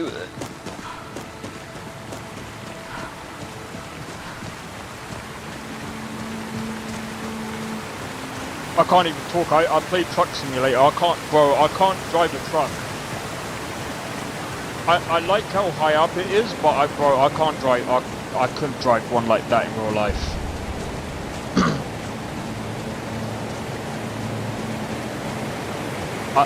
Do you know what? I might get myself one of the like steering wheel kits, because I do want to see what it's like to used to use the Ordinator. This one looks way bigger. Yeah, I don't know what one Nolvus uses.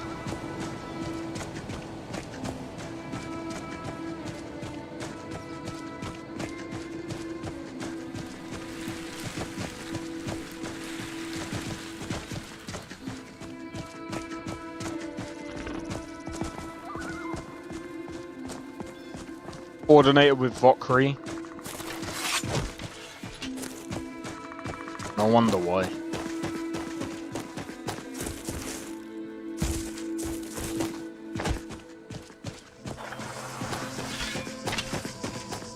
There's so many bloody perks.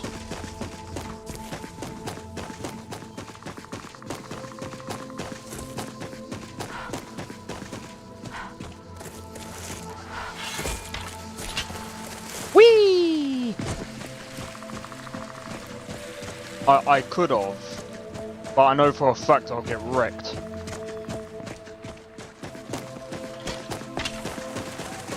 What's that over there?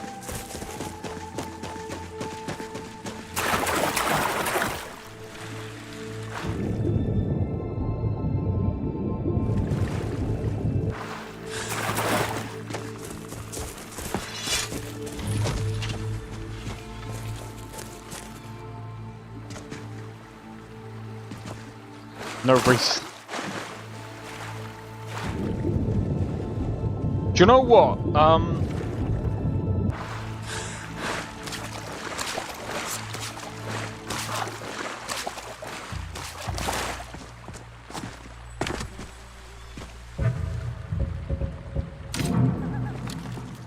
Stop that!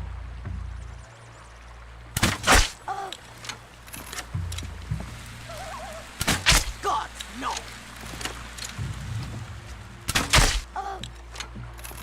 I mean... No more!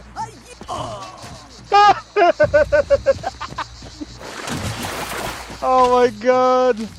You were just standing in the middle of nowhere, mate. Ain't my fault.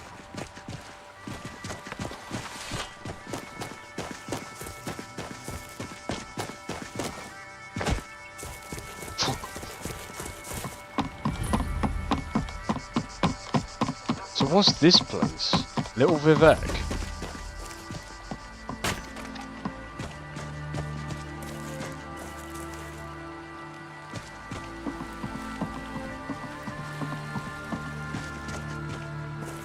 Ah, what's this? A new visitor to Lathvasi Canton? Welcome, welcome.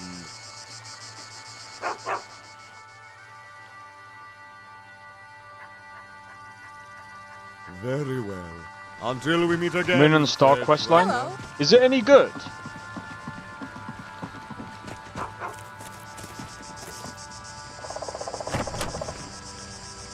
Bit dark, yeah, it is quite, isn't it? Welcome to Salisa's Trade House. What can I do for you? It's excellent. Sure. Take a look around. Oh, okay. Might have to check it out then.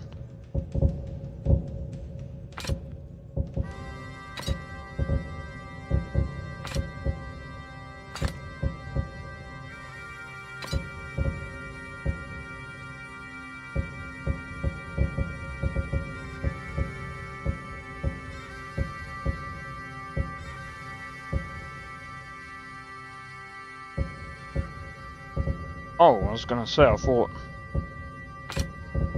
I was tripping for a minute there.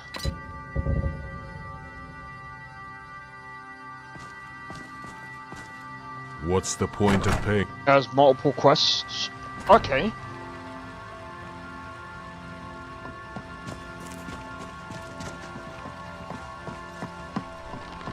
We'll have to check it out then when we can.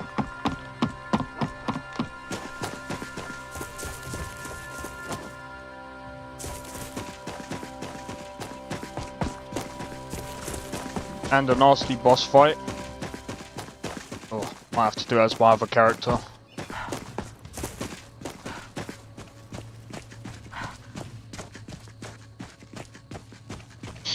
Oh, mate, I can't wait for the new, I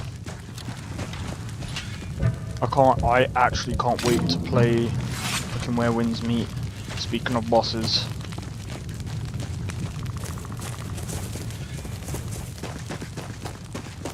Which reminds me, 2 days and we got another game trailer. That reminds me, what are you guys? What's your guys' opinion of Crimson Desert right now? Like, I don't know how many of you guys have played Black Desert Online, but I mean, I played Black Desert Online. I think my first impressions of Black Desert Online, it was pretty good when I first played it. Like, for an MMO, I think the mechanics were, like, at least the combat felt pretty good. Like, it felt better than a lot of the other MMOs that I played. I know it's very heavily monetized. Very, very heavily monetized. I think that's a lot of the problems with a lot of the MMOs these days.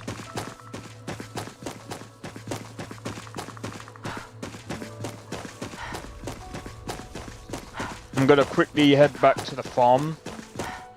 So I can quickly grab a drink and then we'll go and do a dungeon or something.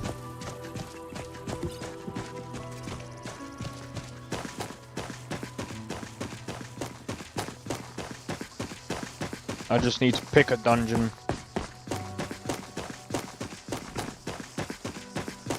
In fact, we'll go to Whiterun and see what bounty stuff there is, and we'll pick that, and then we'll do that.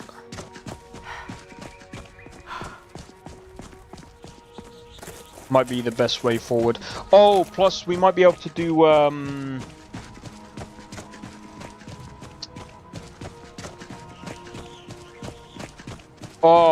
I forgot the name. We might be able to get Thingy's sword. Amaran's sword. Hey, Peter Smith, how's it going? Welcome in. Game name is Skyrim. Should be in the title. Alright, take it easy, Saccharin. Cheers for tuning in, bro. Bro, when is YouTube gonna tie both of the chats in? So I don't need to, like...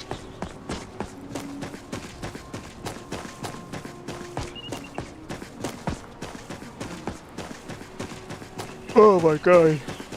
I apologize.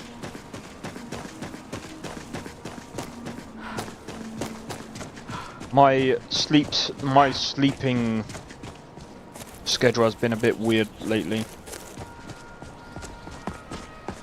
But yeah, I'm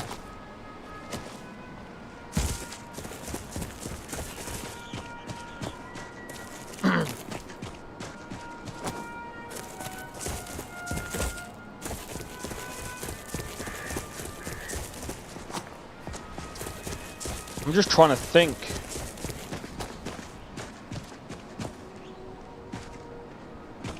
Are you finished ogling the grotesque?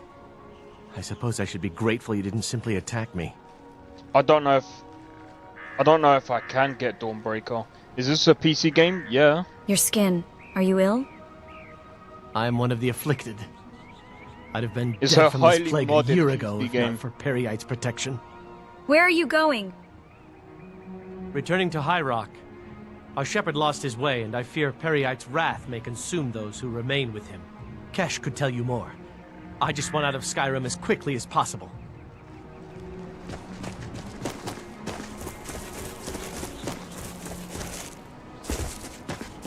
Alright. I'm just heading to the farm real quick because...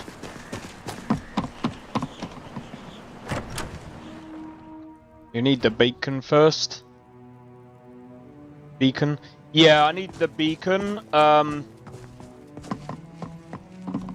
I don't think you can get the beacon until about level 20.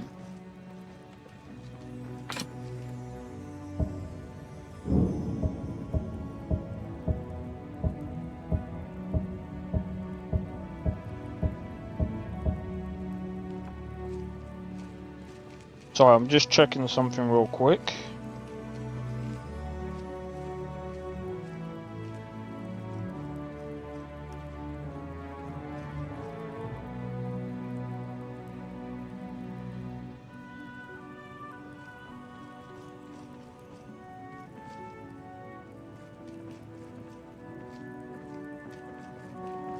But yeah,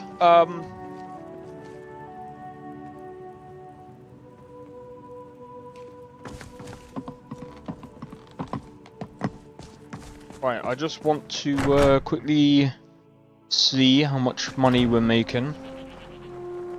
And then we'll go into Whiterun and we'll try and grab a few jobs before... Where the hell is Faendal? Obviously that's not him.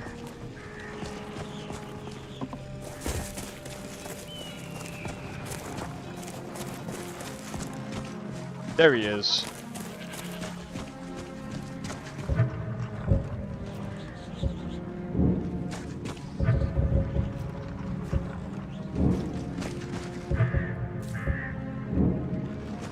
We're now doing Stardew Valley on Skyrim.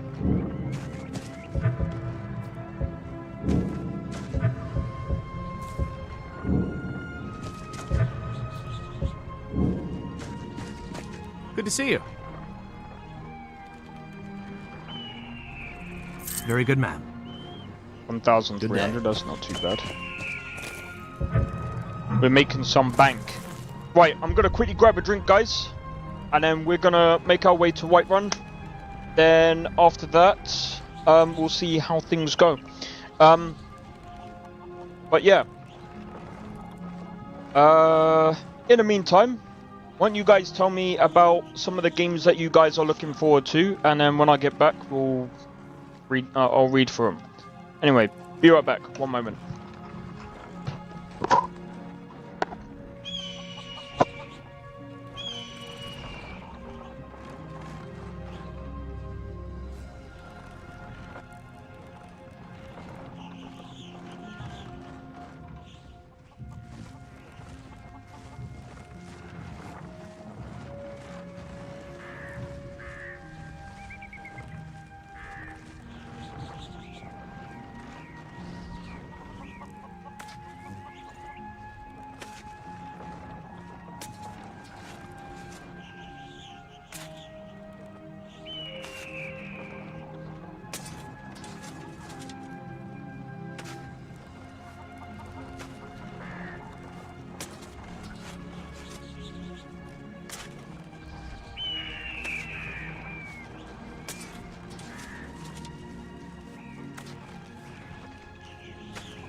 I'm hungry.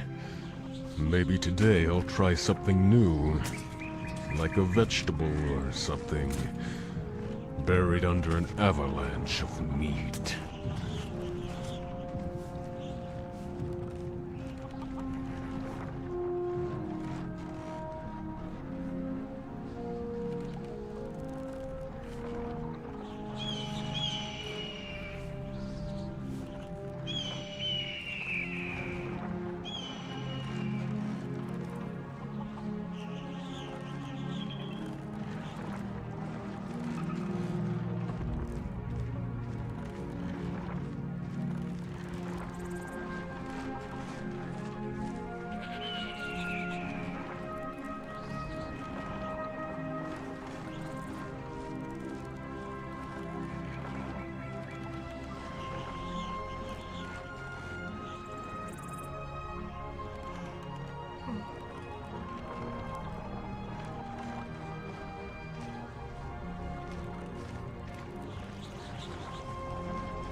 arm is getting red.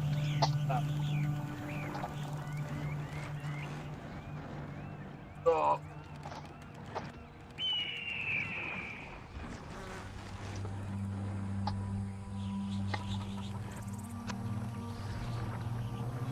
Right. So, let me just quickly check something real quick, guys.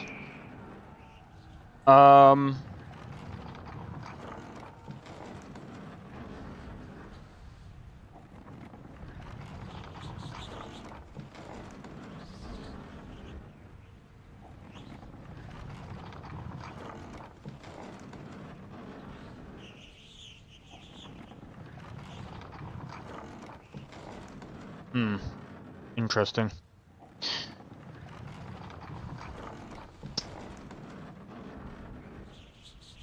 Right. I just want to have a look.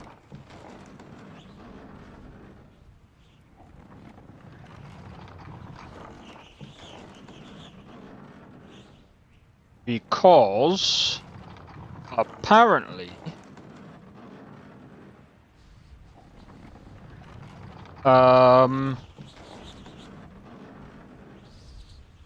what's IGN got?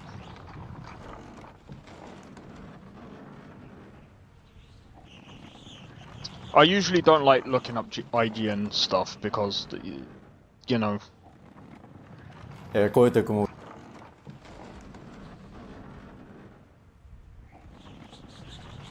Ooh. New moon, same blood. Okay, so I need to learn about this by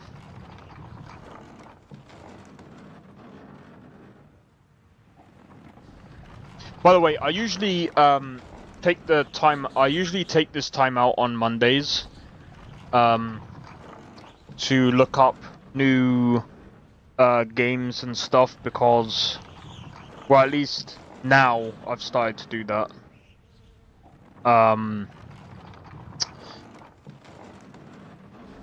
Because I mean the thing is, I've been playing like, I mean I usually play my other character a bit more seriously. This one was more of a joke more than anything. Oh, what's this? You guys might be interested in this one. Give me a second.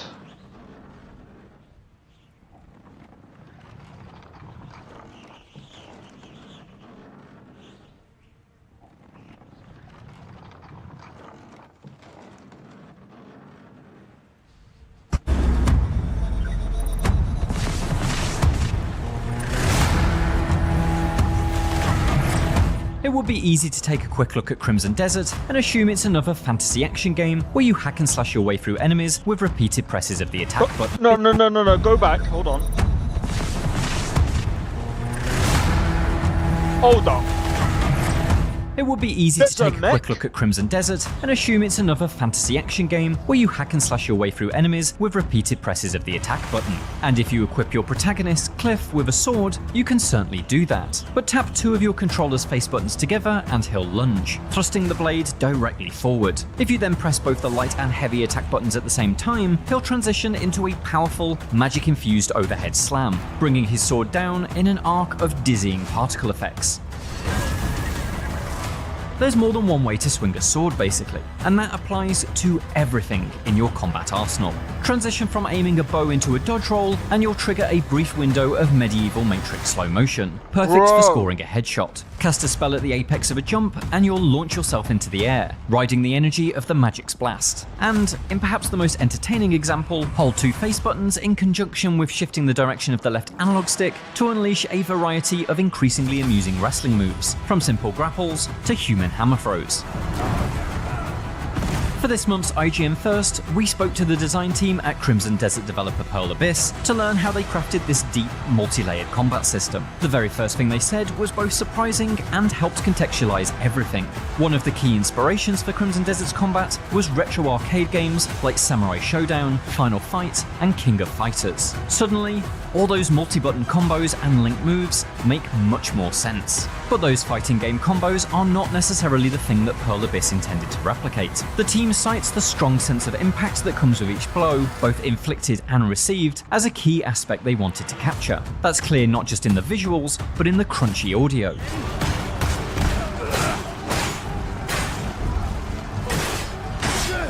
The sound design team directly references Capcom as an inspiration, but across the 10 different boss battles I've fought so far, plus plenty more skirmishes in the open world, it's clear that there's more to it than that. Fighting game characters have access to many different moves that can be chained together to create unique approaches and strategies. Open world games, on the other hand, typically have a much more restrained moveset, a dodge, an attack, and a counter for instance. But despite being a fantasy open world game itself, Crimson Desert's long list of combat moves seems to be gunning for the breadth of options that fighting games thrive on. Cliff's ever-expanding ability tree means there's a multitude of ways to approach any fight. It's not just ranged versus melee, but the more minute choices within those options. Yeah, it seems like they've gone for like a range of like different like things, and you're able to like mix and match everything. This actually looks really good. Will you weave kicks and suplexes into your sword fight, channel lightning down your blade, use whistling arrows to summon artillery strikes? The important takeaway here is that Pearl Abyss refuses to provide any real strict definition for Crimson Desert's combat system. Unlike something like Batman Arkham, there's no rhythm or pattern to follow. The combat team told me that they had no interest in creating a game where you have to respond to on-screen prompts by pressing specific buttons, the kind of system we've seen in games like Mad Max, Shadow of Mordor, and both Marvel's Avengers and Spider-Man games. Instead, the studio aims to fulfill a player's fantasies by allowing them to do whatever they want in any situation. That arguably makes Crimson Desert's approach to battle a bit loose, and for some, the distinct lack of rules or rhythm may be frustrating. There are no hard counters for particular enemies, for instance, nor any kind of strict rock-paper-scissors relationships between different attack or defense types. A particular weapon may be stronger against shielded enemies, for instance, but there's no requirement for you to use it. The same applies to bosses. While they certainly have attack patterns that can be memorized and weaknesses that can be exploited, Pearl Abyss has no interest in demanding you pay attention to that. The team believes that any method of attack should be valid. Well, within reason. You can't swing a 500-pound monster by its ankles, of course. Oh my god.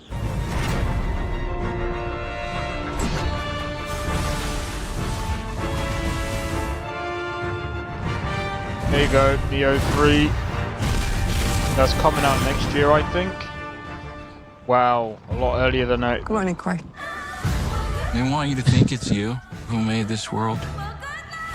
I'm not even gonna go into there it. if you want it, but no worries if you don't approach, extends out into the world itself. The Black Space engine that powers Crimson Desert is able to simulate elemental reactions. This is gonna be amazing. So water can either freeze or conduct electricity when struck by the correct spell, while wood will burn and smolder when set alight. The combat team cites the modern Legend of Zelda games as inspiration for this, in which there's constant interaction between you and the environment. But this is very much a system that you can master and exploit if you choose to, rather than a core component of combat. For instance, there won't be a boss battle where you have to freeze water to hold your foe in place, or coax them into a metal grid you can then electrify with a lightning spell. Cliff is not a wizard, and so his spells come courtesy of a bracelet that grants him simple mastery over fire, ice, and lightning. But new weapons and gear help expand his ability set further than the unlocks available on your skill tree. There's a spear, for instance, which opens up like a propeller and blasts enemies with bursts of wind like a deadly Airzuka, and a sword that summons an angry genie-like creature. The further you progress though, the wilder these options become. Cliff is able to ride a number of mounts, which in the early hours are simple horses with no remarkable talents. But head into the territory held by the Black Bears faction, and you'll be able to saddle up on a massive grizzly, which can swipe at foes with sharpened claws, effectively thinning out herds of barbarians. Fast forward a few hours and things become stranger still. Your simple horse could be traded for a raptor. Yes, you can ride on the back of a literal dinosaur. If you prefer your scaly mounts to fly and breathe fire, then Crimson Desert also has that covered too. Fantasy's most important creature is present and correct here, and in the game's later hours you'll be able to command Tristar the Dragon, who will swoop in at your beck and call. But that's not the wildest option. Dispelling any notion that this is a typical high fantasy video game, in Crimson Desert, you can pilot a mech. Yes, really. The Dwarven engineered battle robot is a late game treat that asks the question, what if a Bioshock Big Daddy and a Titanfall mech had a baby? Equipped with thrusters, machine guns, multi-target lock homing rockets, and a wide radius EMP blast, your sword and board wielding enemies don't stand a chance. Fire-breathing dragons and machine gun toting mechs could absolutely destroy Crimson Desert's balance, but they've been carefully plotted on the campaign's overall power curve. Pearl Abyss's combat team explain that such mounts are not designed to be simple tools that you can use whenever you want, and so all of the robot's destructive devices drain a limited fuel gauge, which, when depleted, will put the machine out of action. This means you can't just use this modern marvel of technology in perpetuity. You won't be able to stroll up to a boss battle and decimate a knight with your stock of missiles. But when you are in the pilot's chair, there's no denying that things become more of a massacre than an even matchup. Pearl Abyss is happy with this power spike though. The team considers it something of a present or a reward for players who have progressed so far into the game. As you can see, there is a wide range of combat options to say the least, and that brings us back to the fighting game comparison. Something like Street Fighter is arguably the inverse of Dark Souls, as in a From Software game, the true challenge is learning everything about your enemy and then attempting to exploit that, whereas in a fighting game, the challenge is to learn everything about your character and master their moveset. Pearl Abyss subscribes to the Street Fighter approach, and explains that the goal is for Crimson Desert's difficulty to become increasingly more manageable the more you master Cliff's abilities. That's easier said than done though. Like a fighting game, there's the sense that every one of Cliff's actions has an alternate version if you combine it with the right skill. This naturally creates depth, but also complexity. Dive in without any instruction and it can feel quite overwhelming. In an attempt to keep things as simple as possible, Pearl Abyss has put a lot of focus on what each button does. The idea is that there's consistency in every action. If you want to introduce an element into an action, you build on your existing knowledge of the controller. Clicking the thumbsticks, for instance, fires magic spells from your palms. Click the left stick to use your left palm, click the right stick to use your right palm. And so to do a triple jump, which is powered by your magic spells, you string together an L3, R3, L3 combo, rather than tap the jump button 3 times. At first glance, Crimson Desert certainly looks like many other open world games, and that's not an unfair comparison. As we'll explore later in this month's IGN First, there are plenty of genre staples here, from puzzle dungeons to faction quests to bounties posted on the town bulletin boards. In totality, this is not an unusual game, but zoom in on the combat and you'll find quite an unusual beast. It's built atop the classic staples. There's still dodges and parries and regular attacks, but never before have I played a medieval fantasy game where I can chain Spider-Man's swing into Batman's glide, into a ground pound that's delivered like Sonic the Hedgehog doing his best Hulk impression. In short, it's safe to say that Crimson Desert is trying something different. Do you know what? For more from Crimson Desert, check out our exclusive game. I'm gonna say this. Crimson Desert might be the new Souls game. Or it might be the new Souls-like genre. Bro, if this combat feels better, because here's the thing with Elden Ring and From Soft Games, right?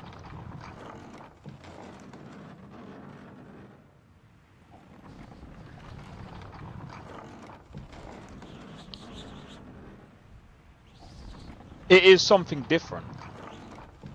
It's like they're combining so many different elements into one, but it looks like they've done it so well.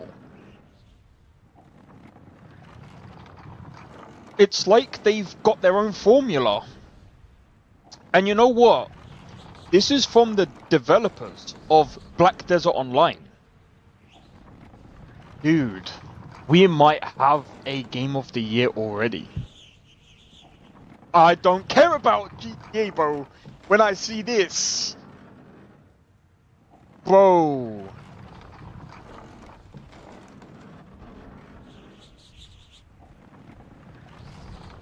I can't wait. How many mechanics are we doing? Crimson Desert. Yes. I can't wait to see what this game is going to be like. I think that this game is going to be really good. GTA can suck a fat one. Bro, I think that this game is going to go hard. I think that this game is going to go hard. Like 100%. Let's see if there's any other game right now.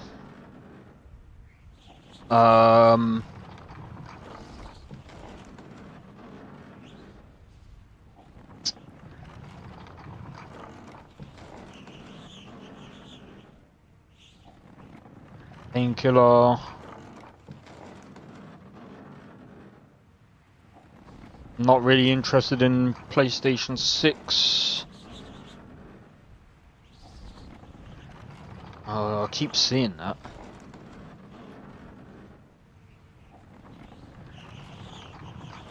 Bloodlines 2?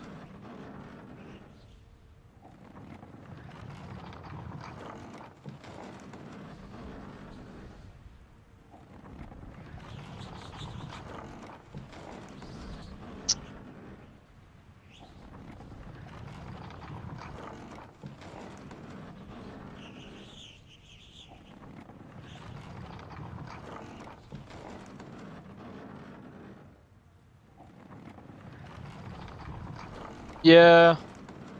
Oh yeah, I forgot Arc Raiders. That's gonna be another thing. Why are they doing a... Why are they doing a DLC for an old Assassin's Creed game? What is the point?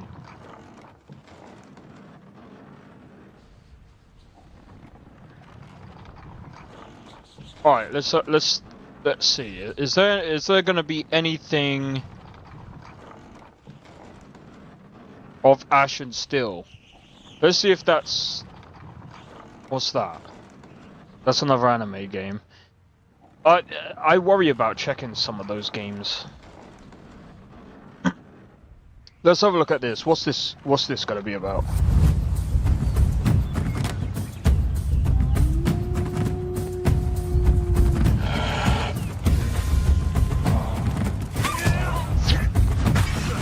Oh, another one of these games. All right, take it. But if something happens, don't count on me. Think you can bandage me up?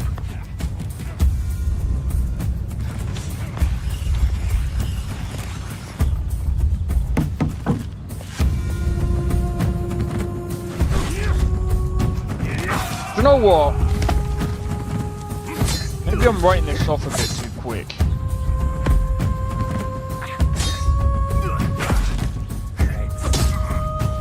What the fuck?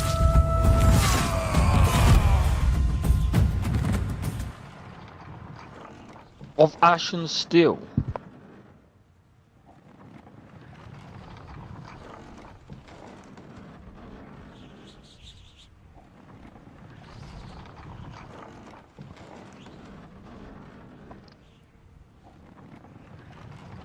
Oh no, what do you guys think of that one? Let me look this up on Steam real quick. It's giving me like Kingdom Come Deliverance, but third person.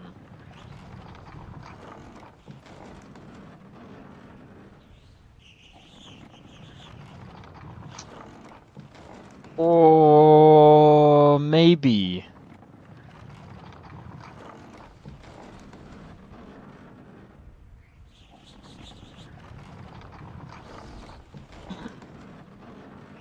You thought the same thing?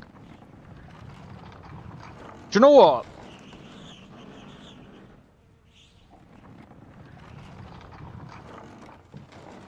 I might play the demo this weekend, because they've actually got a demo here.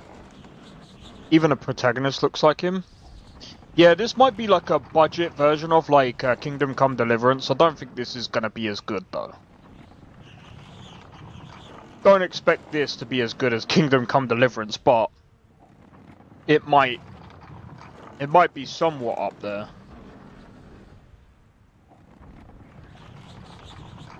But yeah, I mean, it doesn't seem bad. I thought it was gonna be another frickin' Souls game.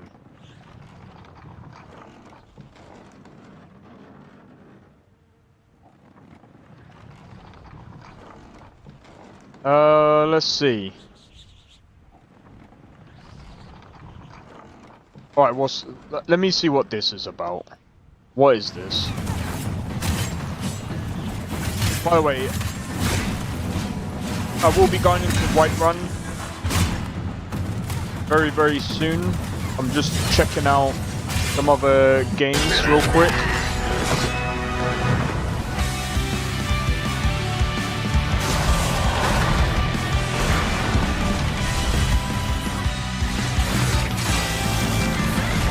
Wait, is this turn-based?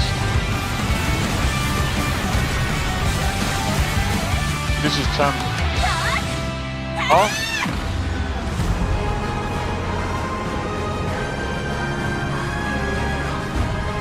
I can't tell if it's turn-based or not.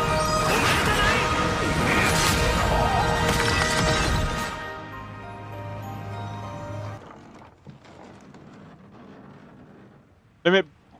Wait, what's it called? Limit zero breakers.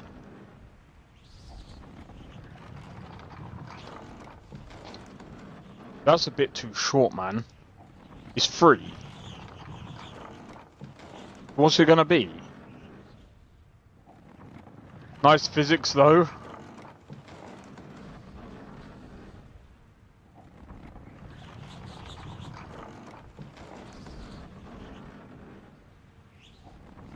No, I don't think it is turn-based.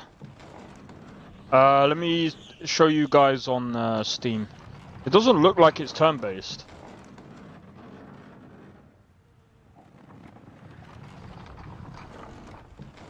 Time your dodges, now your parries, land crushing counter-attacks, activate break mode to trigger cinematic finishes and turn every fight into a personal triumph, your rhythm, your action.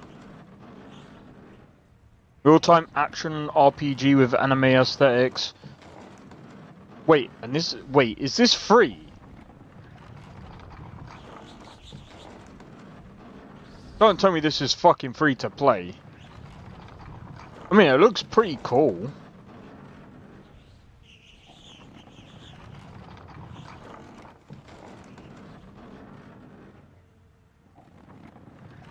But wait,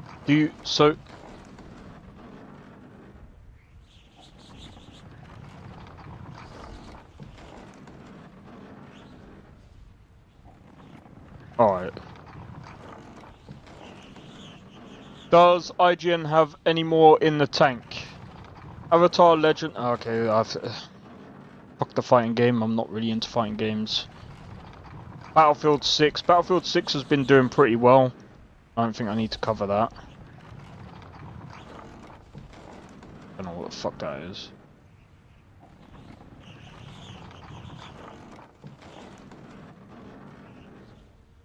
I do want to check out more of the Code Vein stuff, but it is what it is. We've already checked out. I think to be honest, like we've already checked out pretty much every other game that I'd be interested in anyway. I think of Ash and Steel, I'll probably. I think, do you know what? I'm gonna add this to the wish list just to see what this is about. And I'll add this one to the wish list as well. So this is supposed to come out in November. But yeah, what I'll do is I'll grab the demo, and then when I grab the demo, I'll playtest this weekend, and we'll see how this game goes. See how good it is. We'll do it that way. I think that's going to be interesting. I think we've got some really interesting games. Thank you, IGN. Didn't think I'd be saying that one. Usually, I don't count on IGN for anything, but.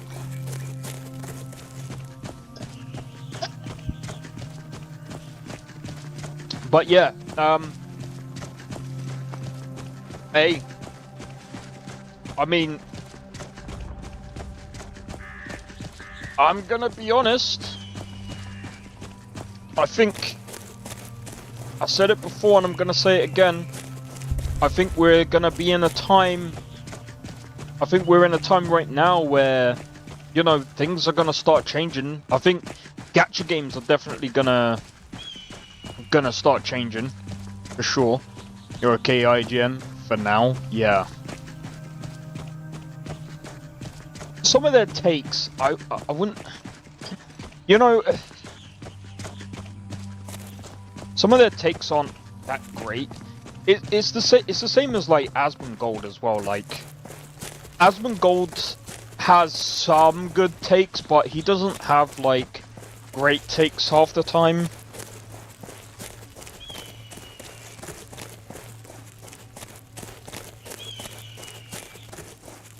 Like, especially when it comes to games, it's like,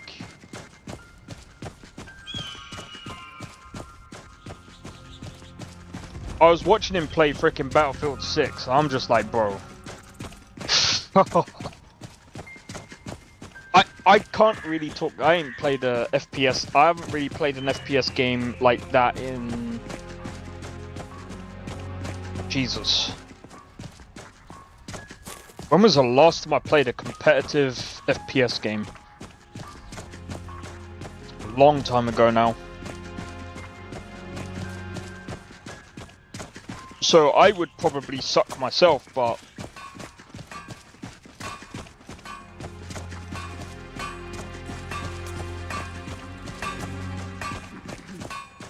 at the same time, like... some of his takes about the gaming industry isn't exactly, like, great.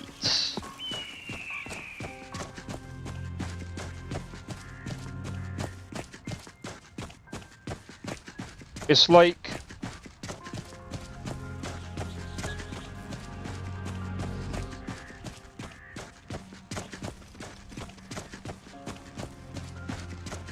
he would go on to say stuff like, Legion's for example... always looking for strong, capable warriors. You think you've got what it takes? Our headquarters is in and I mean, I guess one of the examples, I hate to bring this up again, but it's probably the best example I can bring up was like Dragon Age Veilguard. And I'll be very surprised if he actually brings me up on this, but he'd be like, okay, so what so tell me what was bad about my point. So what I would say about his point, what was bad about it, is that he seems to think that the developers that worked on that game are the ones that were at fault for that game being bad. But forgets that, number one, they were being overworked. Number two, they tried to redo the game like 3 times. So they were definitely, like I've said before, and it's come out in articles that they were burnt out. Of course you're going to be burnt out if, you know, I mean, the thing is,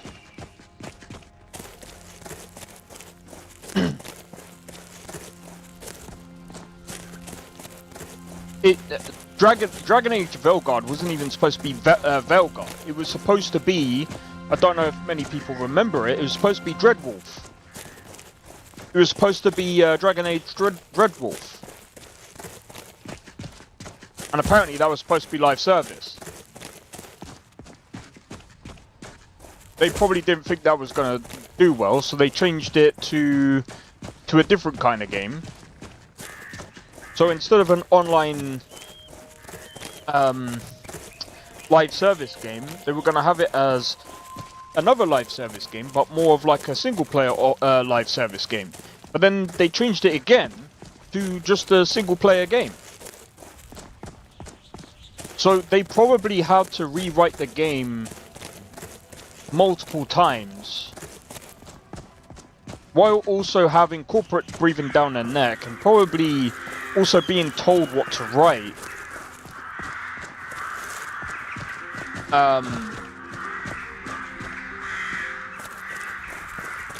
And also,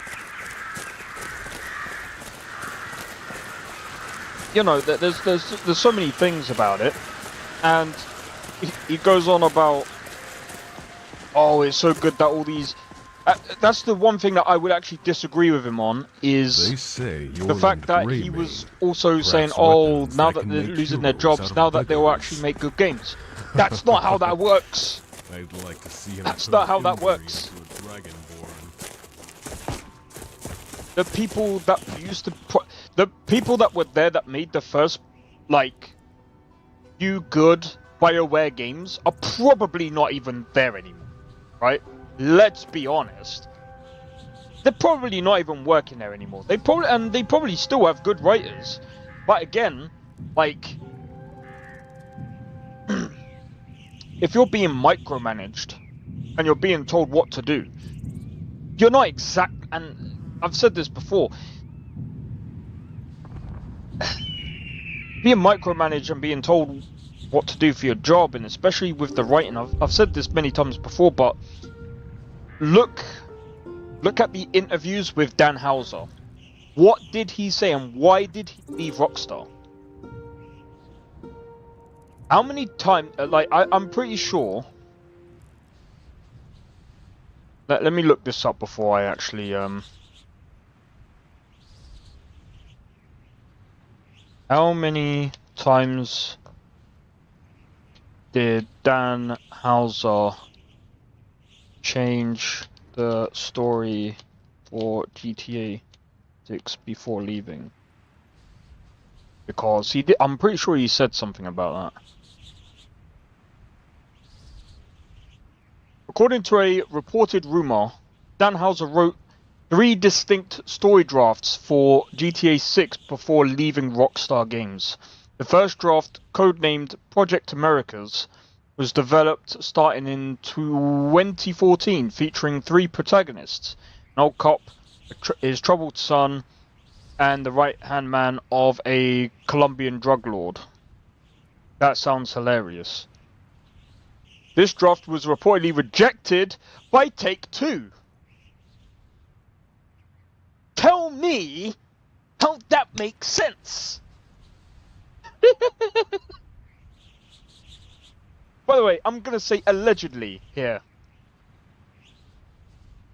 He had to rewrite it 3 times. That was the first one. And it was rejected by Take-Two. A second draft, developed from 2016 to 2018. So he spent 2 years on a second draft. The 2 protagonists, a female police officer seeking revenge and a wild, unpredictable drug smuggler's henchman, was also rejected.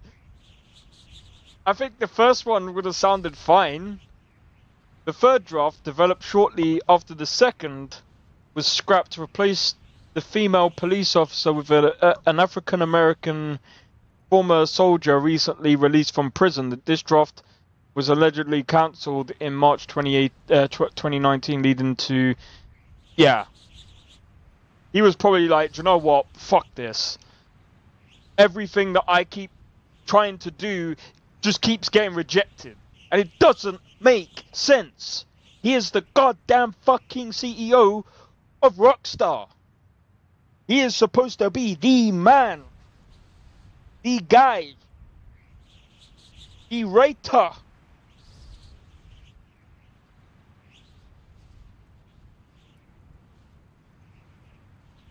Take-Two, you're fucked for that. If that's true, you're fucked for that.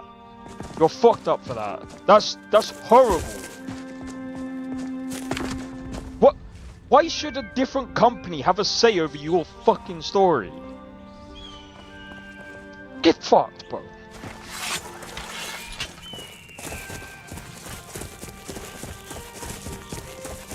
Horrible.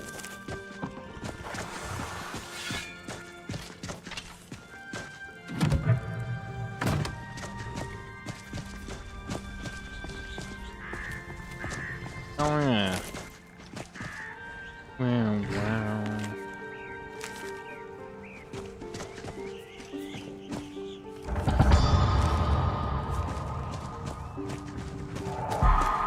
So, I know Rockstar is a different company to Dragon Age, but if these publishing companies are doing that, what does that tell you about the development side of the actual games? Maybe there's an actual different side when, like, unfortunately, it's not like development like back in the 1990s or the 2000s where what you write is whatever you write and you can actually go ahead and you don't have to worry about investors, publishers and all these other people telling you what you can and can't do.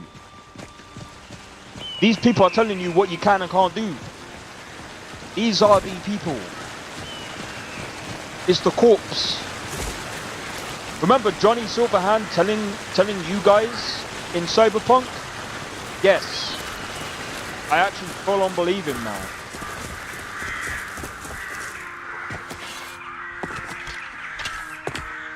Fucking hate that.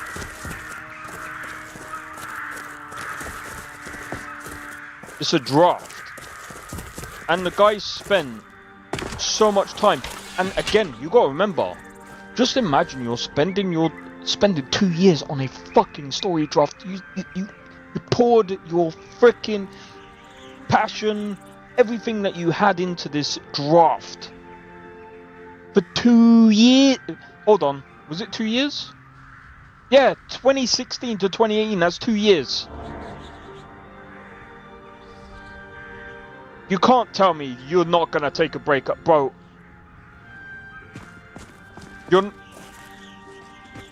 I think I understand why he left. And I think it's gonna be time soon. If Take-Two ain't careful, they are going to ruin Rockstar. I don't care what anyone says, they're going to ruin Rockstar. Take-Two, take a step back. How about that one? Take-Two and take a step back. You're not the game developer.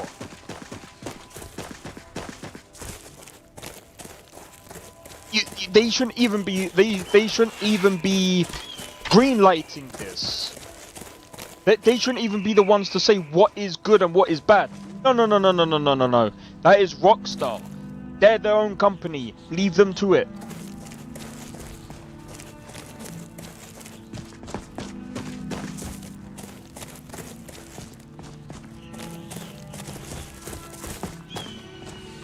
Alright, we're gonna have to run in. Never should have come here.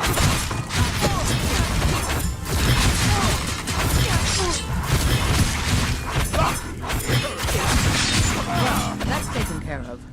Nice.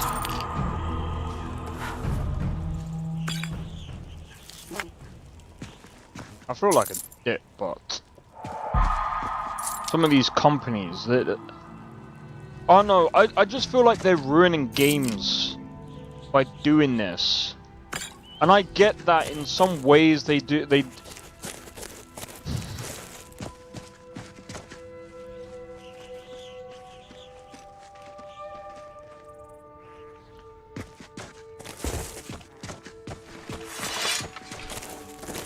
But I mean, he's been writing these games for like years. But I'm just looking.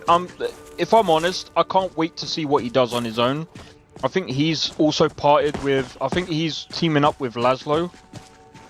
Let me have a look. What is Dan Houser doing now? So if I remember correctly. Absurd Ventures.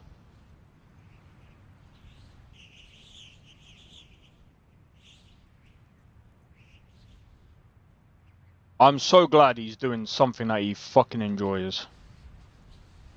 Sounds like they kind of like it. Actually, sounds like. I just hope they didn't actually treat him like shit, but we'll see.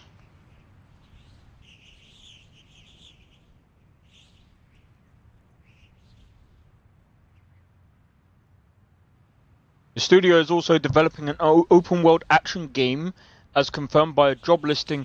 Ooh.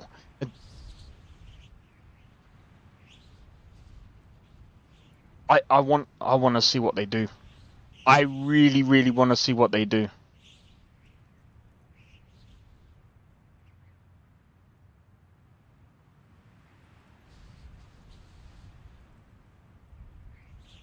I reckon Dan Houser is gonna do much better on his own. I can't wait to see what his new project is gonna be like. See, this is the problem. Anytime that, you know,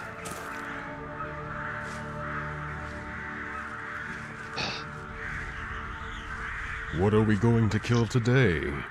Bandits? Forsworn? Imperials? I think what we're gonna see right now So many choices. is any game studio that has taken up and gone with big publishers like Microsoft, EA, Ubisoft, anyone like that. I think what's gonna happen is they're not gonna be around for much longer. Even some of the companies of Take-Two, I think, if they go down the route that they keep going down, being told what to do and all this, that, and the other. If they keep like being too corporate and freaking greedy and being dumb as fuck, they're gonna lose. They're gonna lose the market.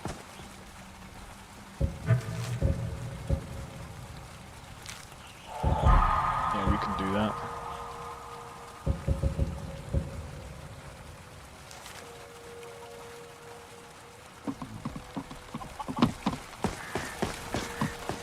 Because the problem is every time we've been seeing these sort of stories form, where, oh, a company's been taken in, and a couple of years later, oh, these people have left. And some people say, oh, well, what about the people from CDPR? Do you know what? Even CDPR,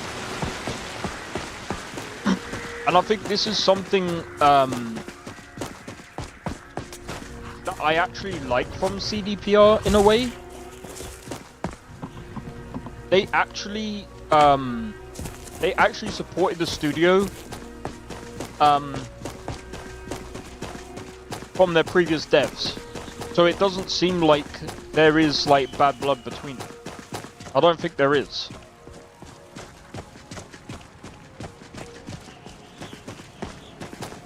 I think they're absolutely being supported, and that shows sportsmanship. Not only that,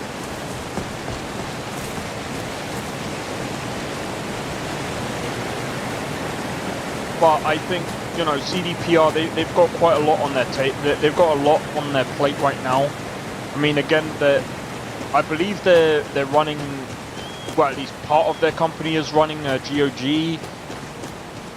They're working on projects for Witcher. They're working on projects for Cyberpunk. You know, and I think some of their devs, the ones that actually parted, were the ones that wanted to do something different.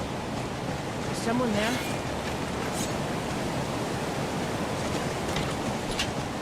What do you want? Well done indeed.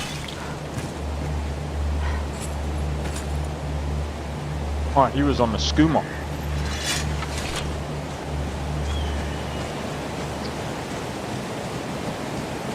And I think, you know what, like, I can't wait to see more diverse games. Way more diverse games. I know I keep saying it, but it's coming, man. It's coming. I think we're already kind of getting to that point. I think,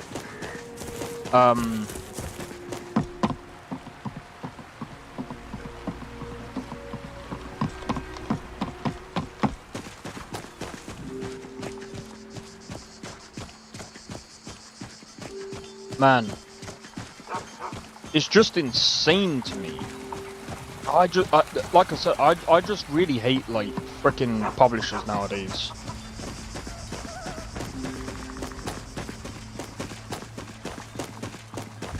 And then obviously everyone's worried about EA being bought out because, oh my god, Mass Effect, I don't think it's gonna ever come out. Look.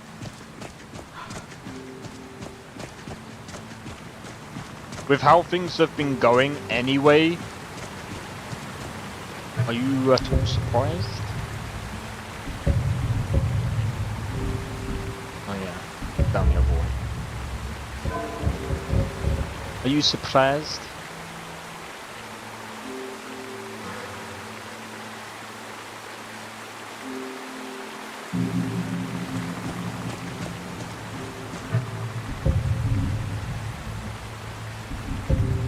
Oh wait, it's over this way, isn't it?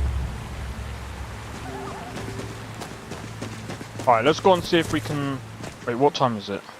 Oh, it's quite late. Let's go and see if we can find Amran as well then. I thought the cave was down.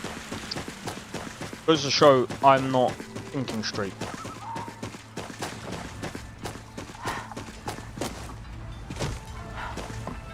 Woof.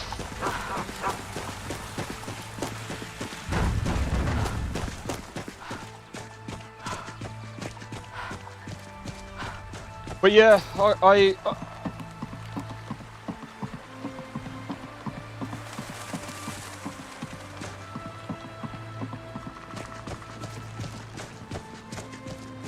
just wish that, I wish that these publishers would just, I don't know, I wish that they would just take a step back and just look at how things are going. Because the thing is, like, Mass Effect, man, I've still got a complete Mass Effect Andromeda, but I've already completed the trilogy, which, to be honest, like, I had so much fun in that trilogy. Mass Effect, by the way guys, if you have not played Mass Effect, play the Legendary Edition, go through 1 to 3, it is amazing. It is a very well written sci-fi space RPG game. Very well written. The story is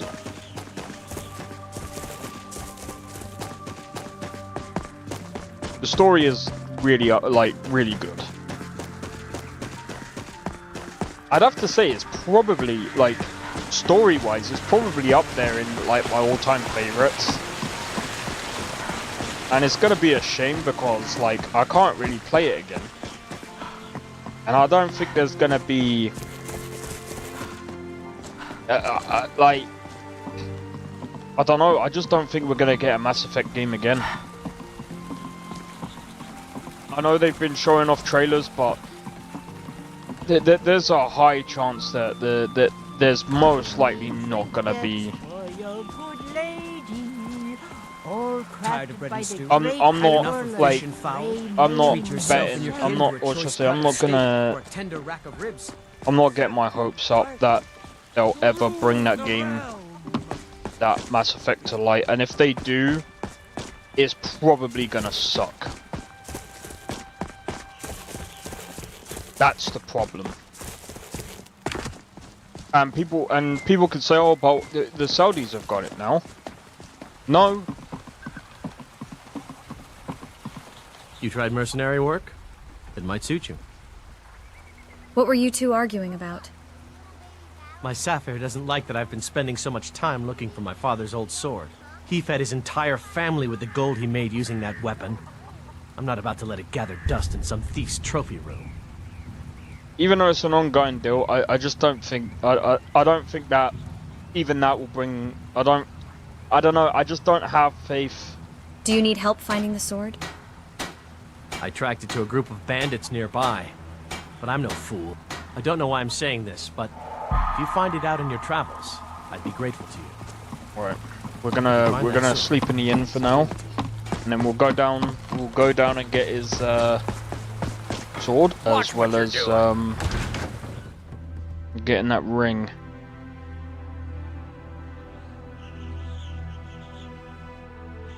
But yeah,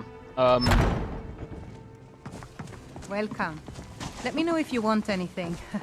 Think I got a clean. If it's work you need, I'd like to rent how a about room. chopping up some wood for the fire? Sure thing. It's yours for a day. I'll show you to your room, right this way. it's actually kind of sad to think about it.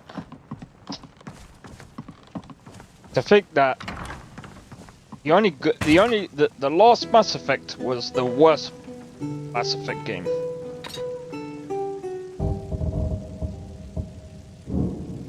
The last Mass Effect game is the worst Mass Effect game.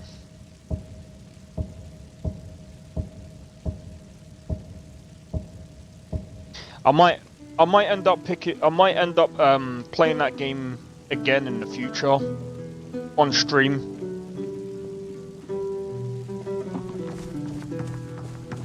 An inn, food for the thirsty, rooms for the weary. Now this is a temple.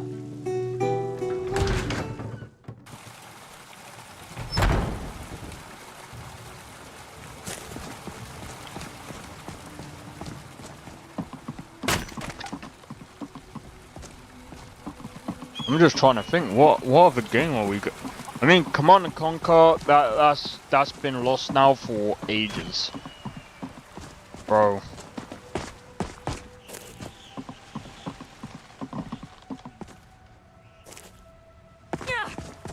It's so sad now that the only real-time strategy games out there. I do wanna actually play some more like real-time strategy games. I think someone said about Bannerlord. Might have to look into that. Well, Bannerlord is not quite Command and Conquer, man.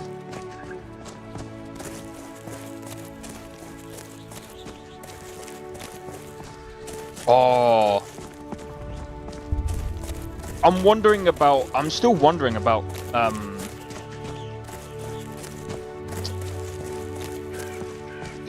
there's so much to these new games coming out, like Crimson Desert, freaking Code Vein 2.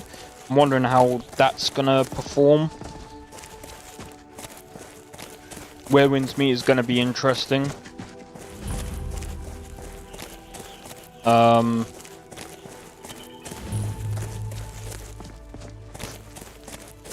Damn, what other game? We've got tons of games out here. Got tons of games out here that are coming out. Do at Night Abyss, that frickin'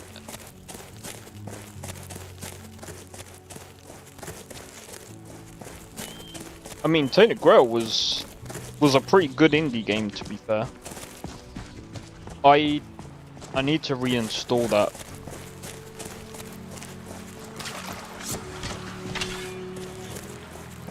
I need to reinstall Tainted Grail because I want to have a look to see what's changed.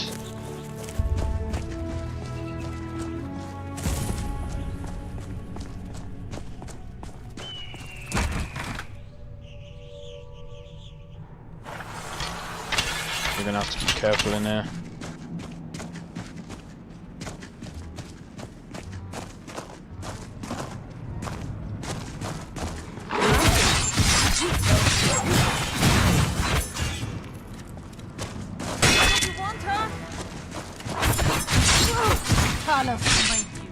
Die, damn you! You're a disgrace to your own kind. We're too good, mate.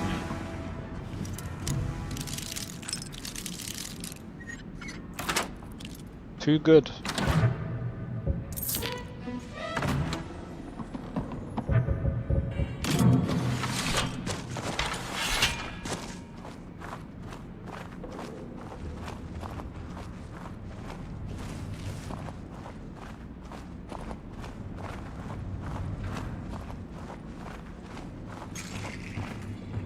to the college, Dawson. Use your smarts, he said. Yeah, like I'm supposed to figure out which college he meant. Huh? Oh, you picked up bad. Last mistake.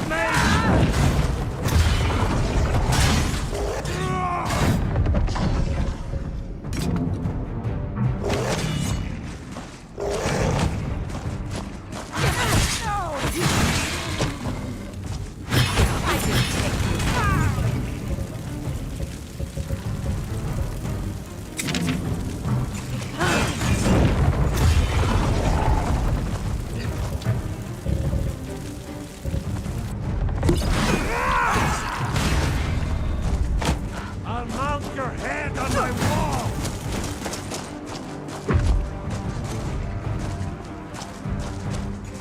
Come back here.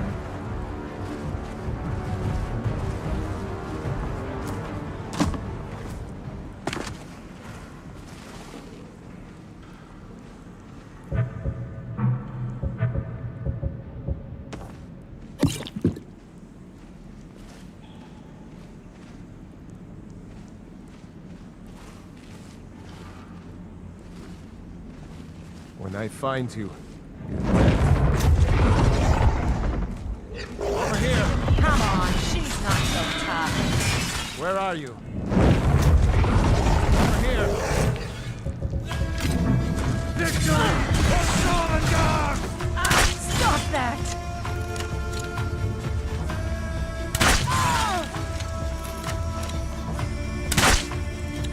Yourself a warrior? You won't live to see tomorrow.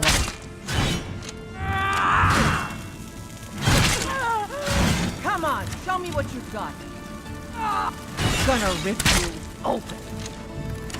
Uh-oh. Ah! Oh! Oh! Fall back.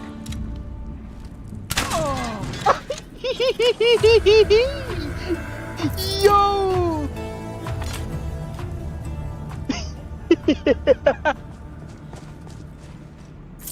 Oh my god, that is so funny.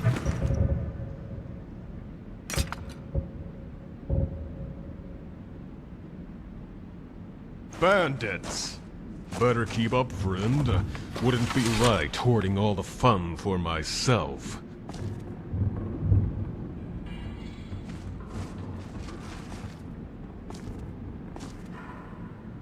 You lot are hurt? I can tell. Well, no need to worry.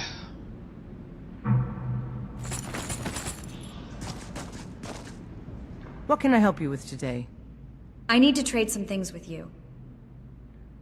I'll be sure to put it to good use. Good. It's only this.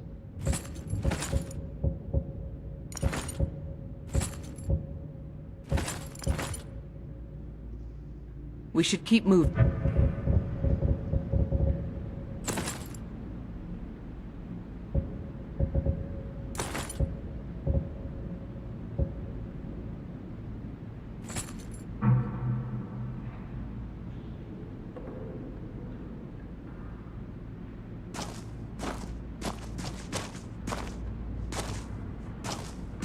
We absolutely wrecked them, bro. But yeah, I really can't wait, man.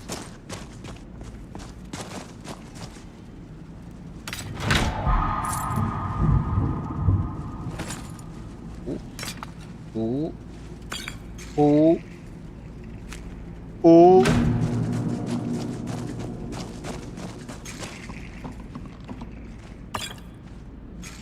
Oh yeah, we still got the other place to go yet.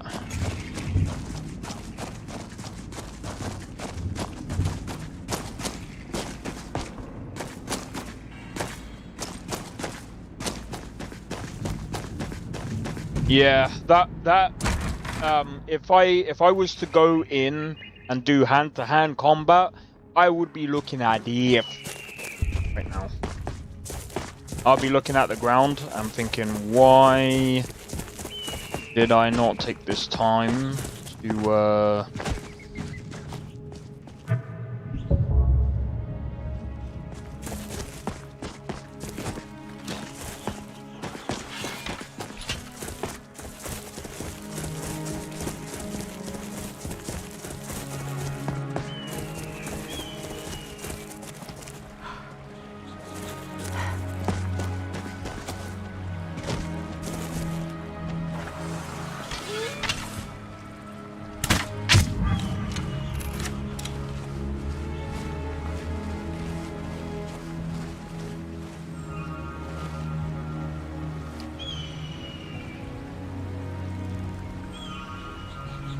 I need to wait for that thing.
Sniping everything today, bro.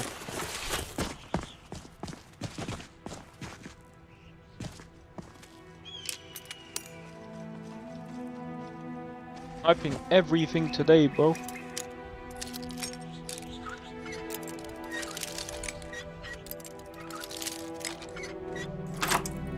Nice.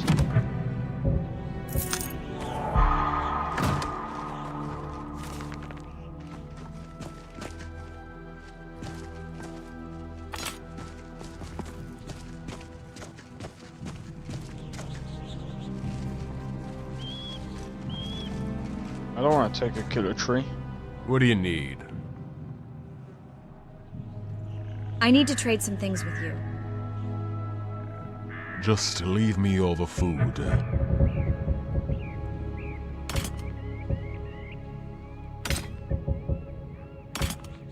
We need a dwarven spear.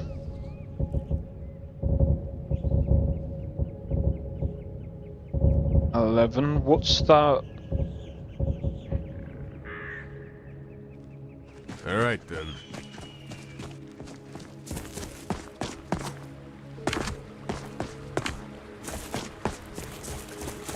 All right.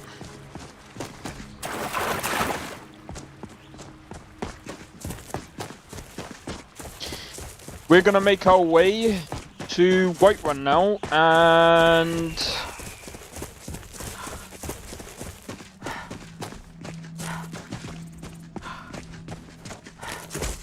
hand in the quests.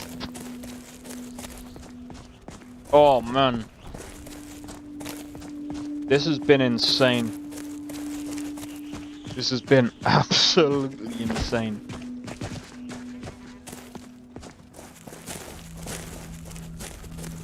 But yeah, also I want to say, when the new Nolvus comes out, I'm hoping to get, I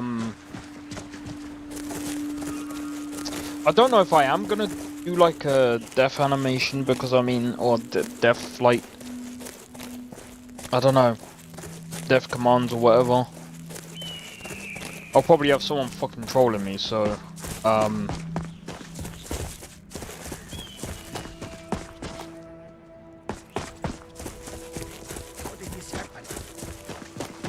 the other thing as well is I need to see how it all works, because the thing is, even though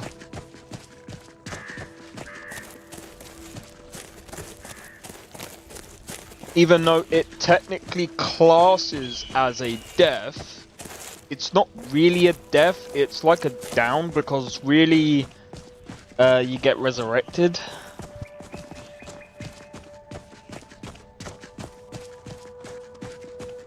So I think the only time that I can actually die is if I'm in a mission, if I'm on a quest, sorry, where like what I was doing in a Falmore embassy. That's the only time where you can't actually get away with it.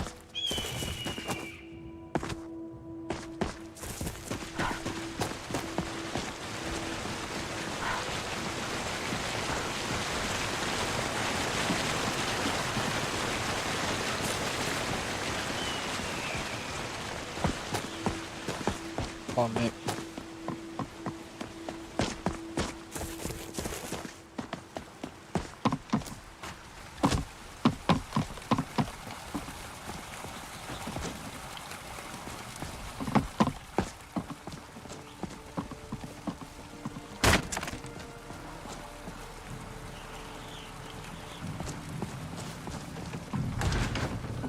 Wait.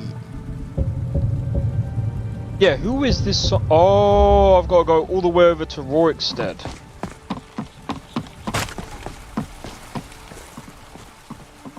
You tried mercenary work?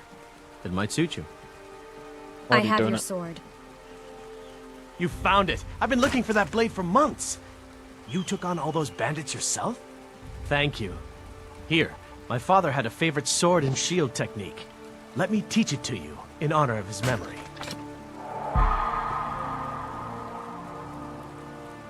Take care, friend.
We'll do that.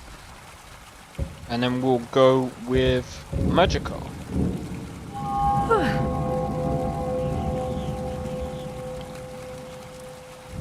What?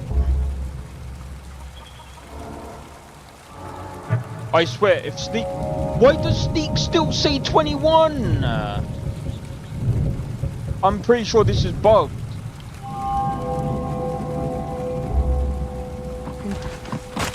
Bro, this is so freaking irritating. Is it because I'm bloody? Oh, this is so dumb.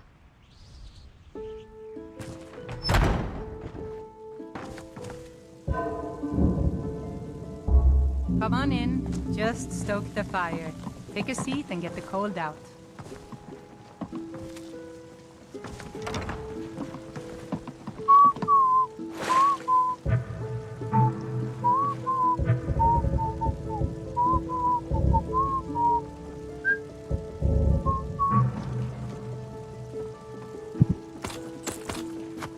Alright.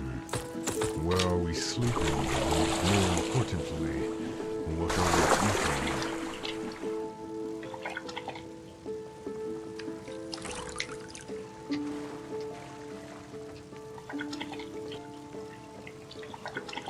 By the way, one of the reasons why I'm doing this first is because I want to start selling some bits.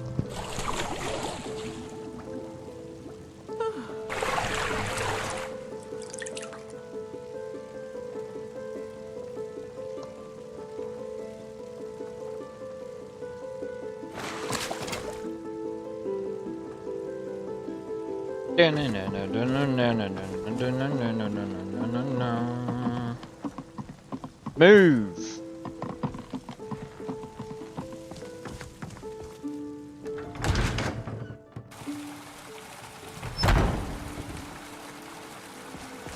I just want to go home and read. Go on then. No one's stopping you.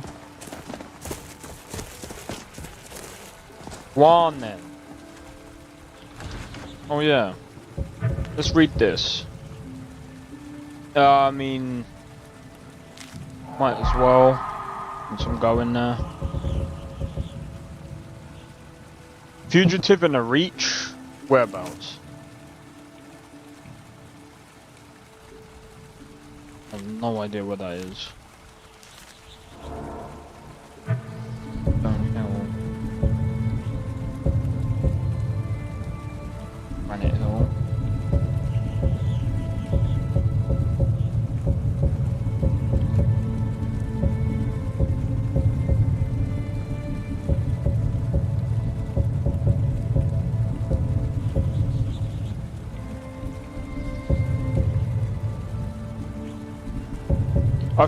I forget where Stonehill is.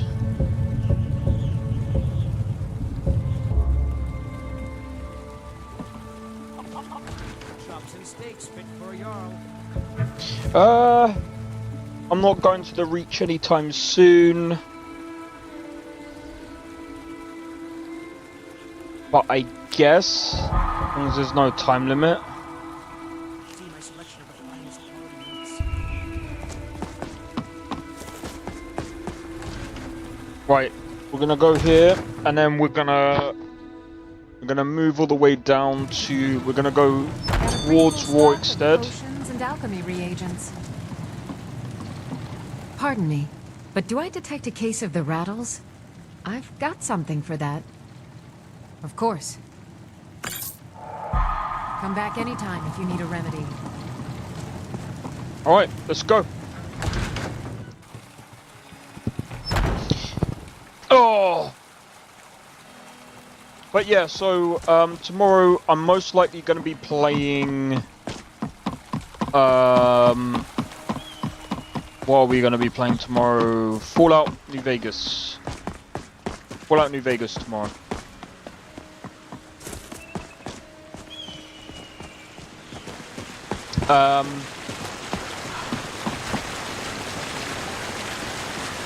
So what I'm probably going to be doing this weekend is, even though I've tested Monster Hunter Wilds off stream, I don't think I'm going to be playing it on stream. I'm going to be playing, I'm going to try it off stream again and progress a little bit and see how I feel about the game. But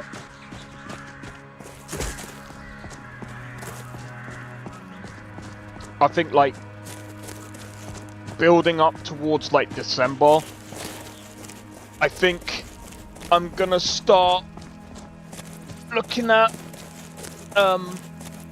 playing some of the games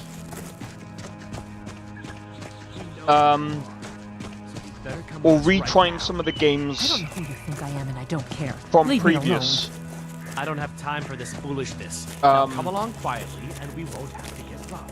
So, like, Avowed, I've already made my mind up about Avowed. Like, Avowed is 100% staying where it is. But, like, moving towards, like, December, I just want to see how I feel about some of the other games, and how I, like, place them.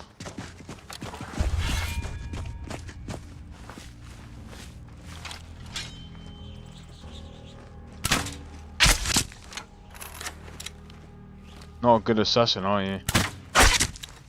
Not a good assassin, are you? You wanna go? Not a good assassin, are you? That's your best time. Well done, She was just like, she just stood there and just took the hits. How stupid do you have to be?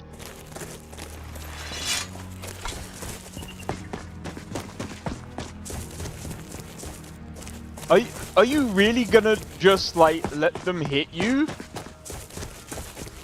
Okay.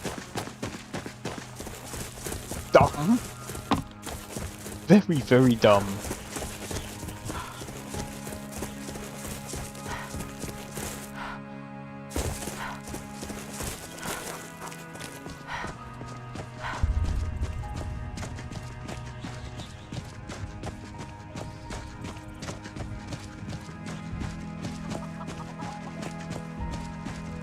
Which reminds me, I need to sharpen my blades and stuff, so that's the next thing that we're going to be doing. Man, I'm absolutely enjoying this playthrough right now, though. But yeah, I feel like, I don't know about you guys, but... You know what, let me just check something real quick. I just want to make sure that,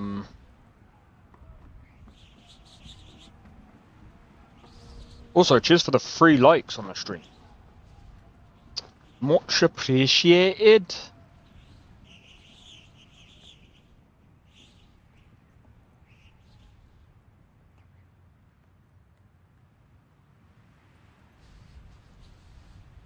You know what I find really funny?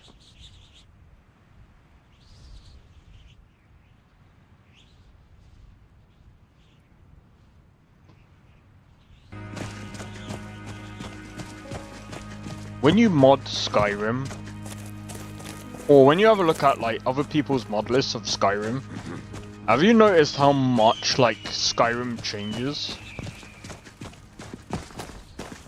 Like, have you noticed how different Skyrim can look depending on the mod list that you're playing on?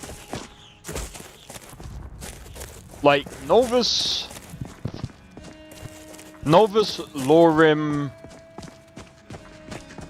and I think there's quite a few others. They kind of look more like...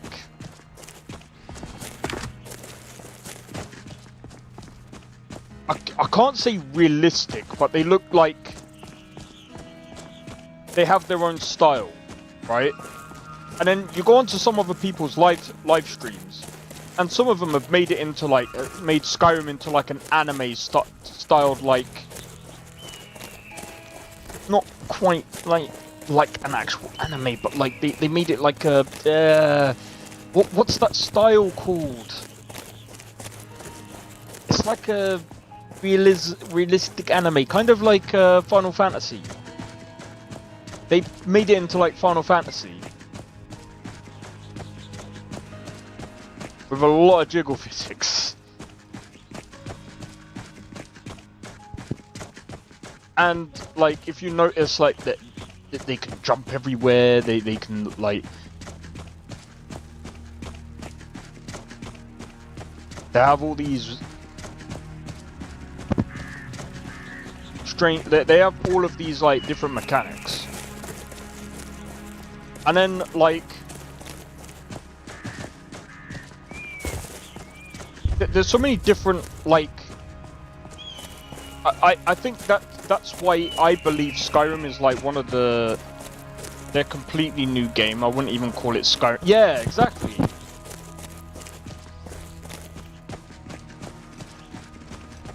I'm on my way to Windhelm to join up with the Stormcloaks. Ulfric has the right. It's almost like you got a different flavor of Skyrim. And then obviously you've got the not safe for work stuff. I'm not going to go into that, but you get what I'm saying. It's like there's so many different like, and I think that's one. I think this and Cyberpunk. I think that's why these 2 games are one of the most modded games, at least for me personally.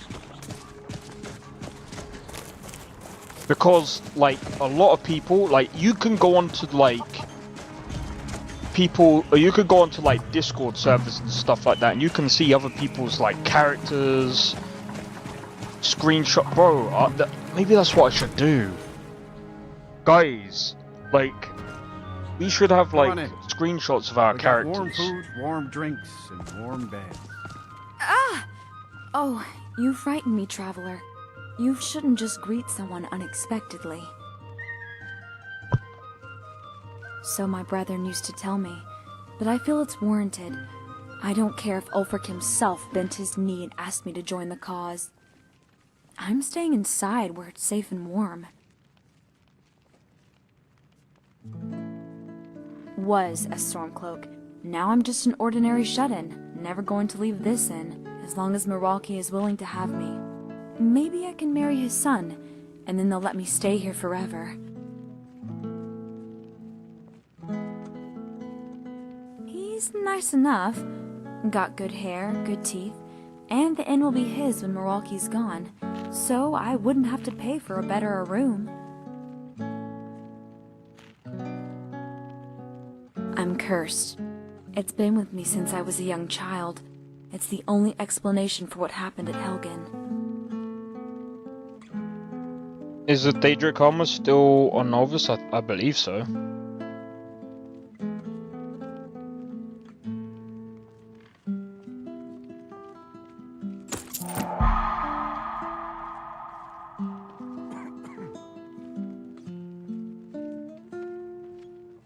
No, I'll starve to death first.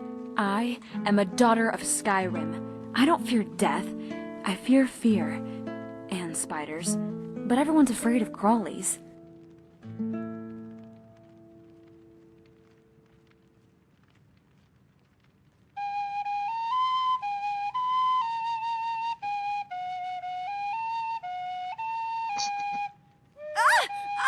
Get it off of me!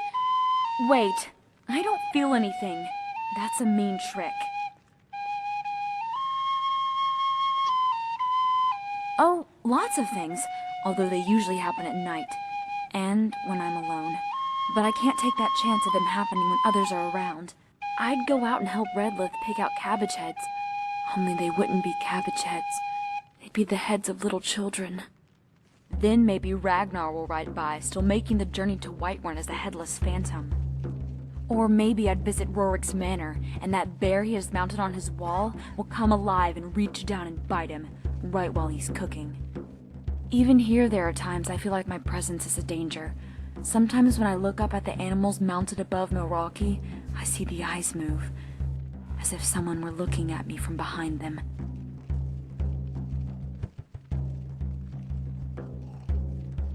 It's always been a part of me. You see, my mother told me that I nearly died in childbirth. As a result, part of my soul was close to the void, and the wandering dead were drawn to me in their confusion. Yet, she told me not to worry. As long as my heart was full of life, it would fill that empty part of my soul and ward off the dead.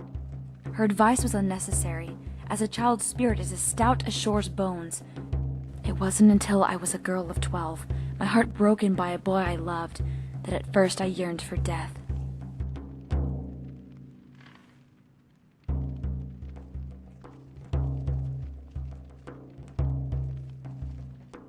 It did. It's silly to say, because as adults we experience things 1,000 times more hurtful than a simple heartbreak. But never in my years did I feel a stronger sense of grief, or a deeper wound, than when he said the words, "No." I wanted to die more than anything, in our case all fit to grant my wish.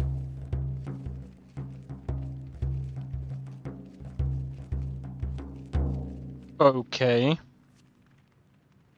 Indeed. That night, as I lay in my bed, the air was so cold, and even in the middle of the sun's height, I huddled under the covers, trying to stave off the cold. I had reached a point where I felt I could sleep, when I heard it. The breathing. What did you do? Jesus! No matter how much I shrunk into my covers, I couldn't avoid that foul hiss, but I dared not look. Then came the sound of footsteps walking to my door. I was about to go into shock when I heard my mother's voice. I leapt out of bed and ran to the door, flinging it open, and there she was. My mother, holding a candle, and standing over her shoulder was a wraith.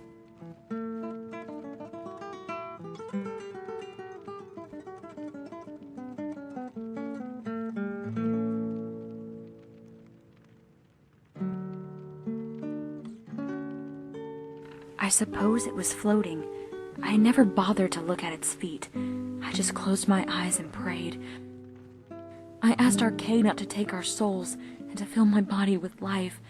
I asked Mara for her to bless my mother and to strengthen the bond between us. Okay. No, this was before. I'd just sworn the oath, but as one of the less talented sisters, I was tasked mostly with retrieving supplies from the city. It happened on a morndas. I was traveling on the road west to Helgen when pearls of snow began to pelt my brow. I no sooner blinked when the snowstorm came thundering from above, except there was a piece of black crouched further down the road, a woman wearing a hooded robe, holding a small child.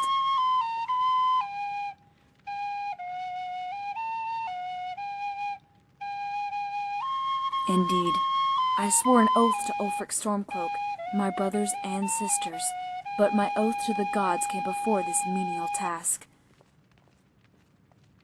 Okay.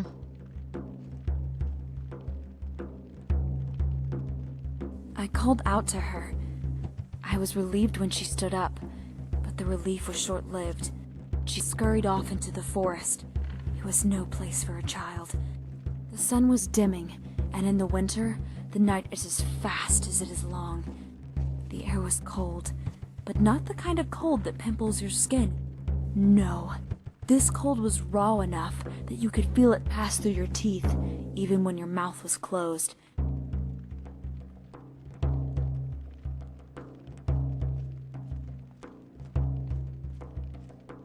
As I said, no place for a child. So I hurried after her. Best I could tell, she was headed towards Orphan Rock, the one place every Nord child in Helgen fears.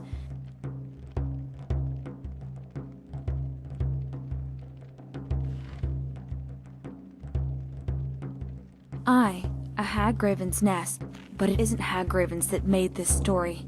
It was Nord men and women, telling tales to get their children to pray to the Nine. The story went that if you forgot to pray, Arcade would send Hagraven to snatch you from your bed. Children were told that all the witches that hunt Orphan Rock were once boys and girls like them. As a young woman grown, I've long since outlived such juvenile tales, but my hand couldn't help but reach for my weapon.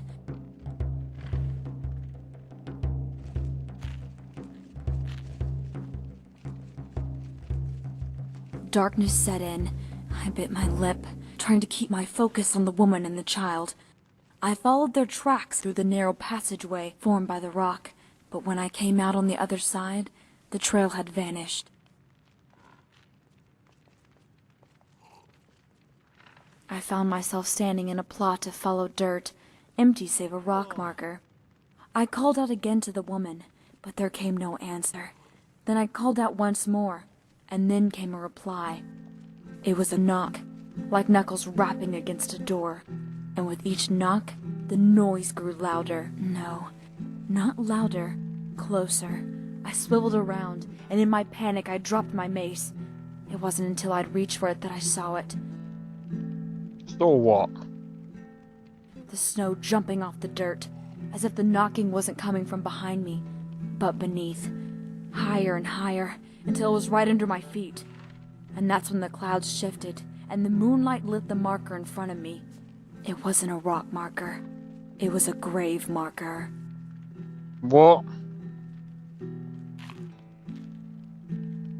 I did what any sane Nord would have done. When I got back to the camp, the quartermaster demanded to know where I'd been and what had happened to the supplies. In truth, no explanation would suffice. It's just as well, because even I can't explain what was under my feet that night.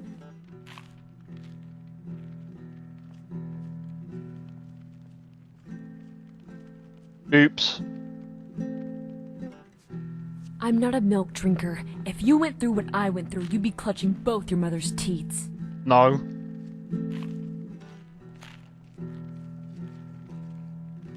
There's a lot of tales parents tell their children to get them to eat their greens or pray to the divines.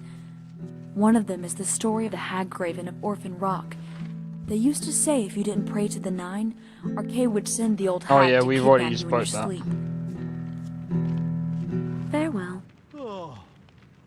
Alright. We need to find Rorik. Oh, look at that, he's right there. Thank you. Here, this is for you. Sweet. Farewell. Right, time to go to the farm.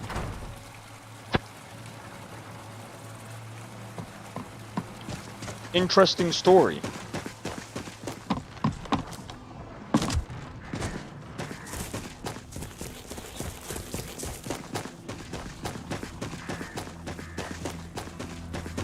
Right, we're gonna go to the farm, and then what I'm gonna do is we're gonna basically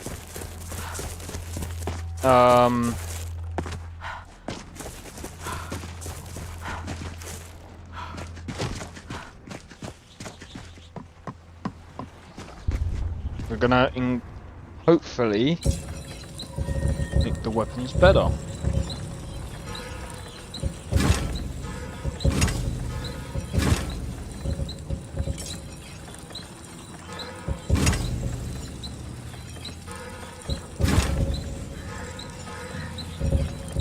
What are we going to kill today? Bandits? Forsworn? Imperials? Stormcloaks? So many choices. So hard to choose.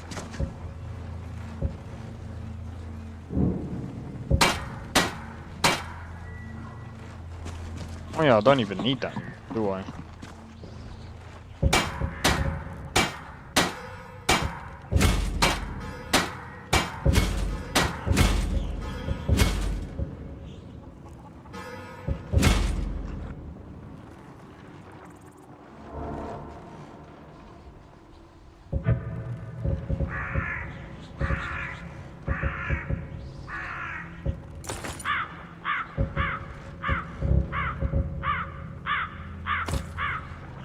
$13.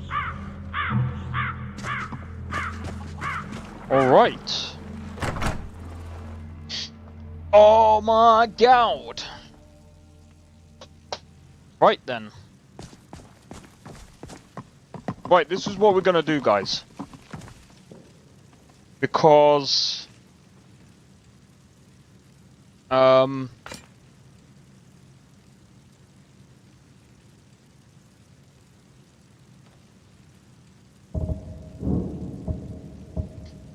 man.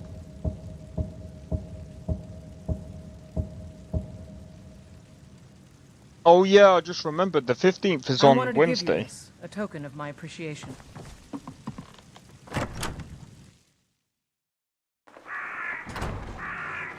Final Fantasy is going to be an interesting stream.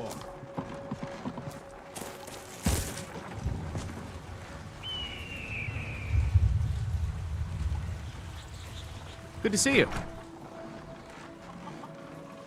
Very good, ma'am. Is that all? Farewell. How much money have we got? Yeah, we got quite a bit. Alright, I'm going to leave it there, guys. Because what I'm going to do is today, I've got a few things that I need to go through. So I know I'm kind of leaving a bit early today. But I've just got a few. I just got a few bits that I need to sort out and whatnot.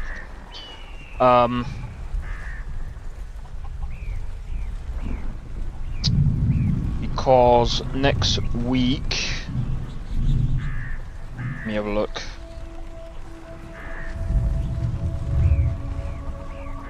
Well, I say next week. This week, sorry. I want to try and get as much videos done for like Persona. I think Persona 5 and Mad Max, because I kind of want to. I need to plan them out. I've got a few other things planned as well, but hopefully tomorrow with Fallout New Vegas, hopefully we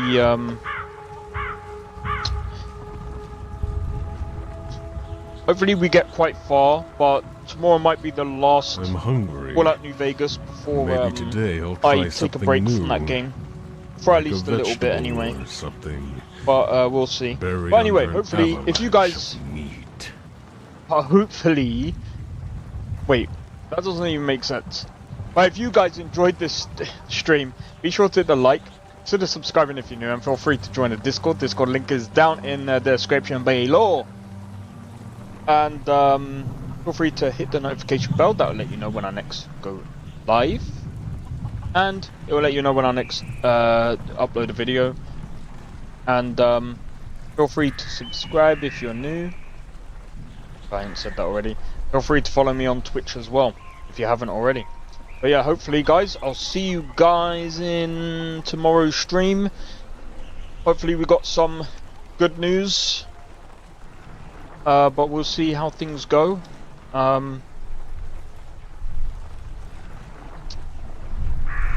Let's see, but anyway, hopefully I'll see you guys tomorrow.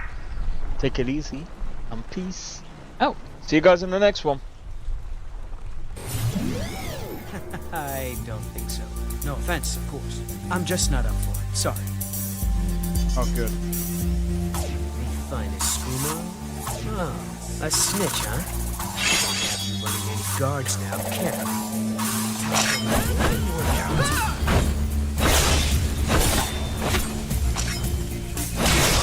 Well, I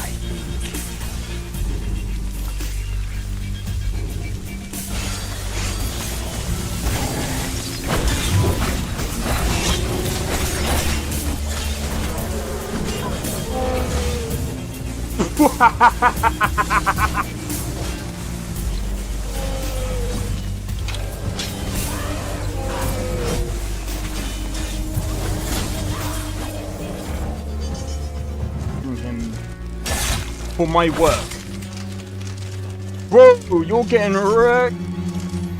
I need to keep my stamina up, so I need to stay away from this one.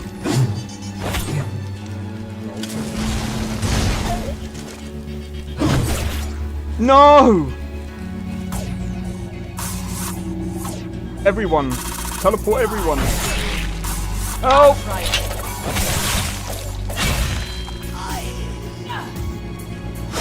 Well, that's taken care of. I haven't seen you before, have I?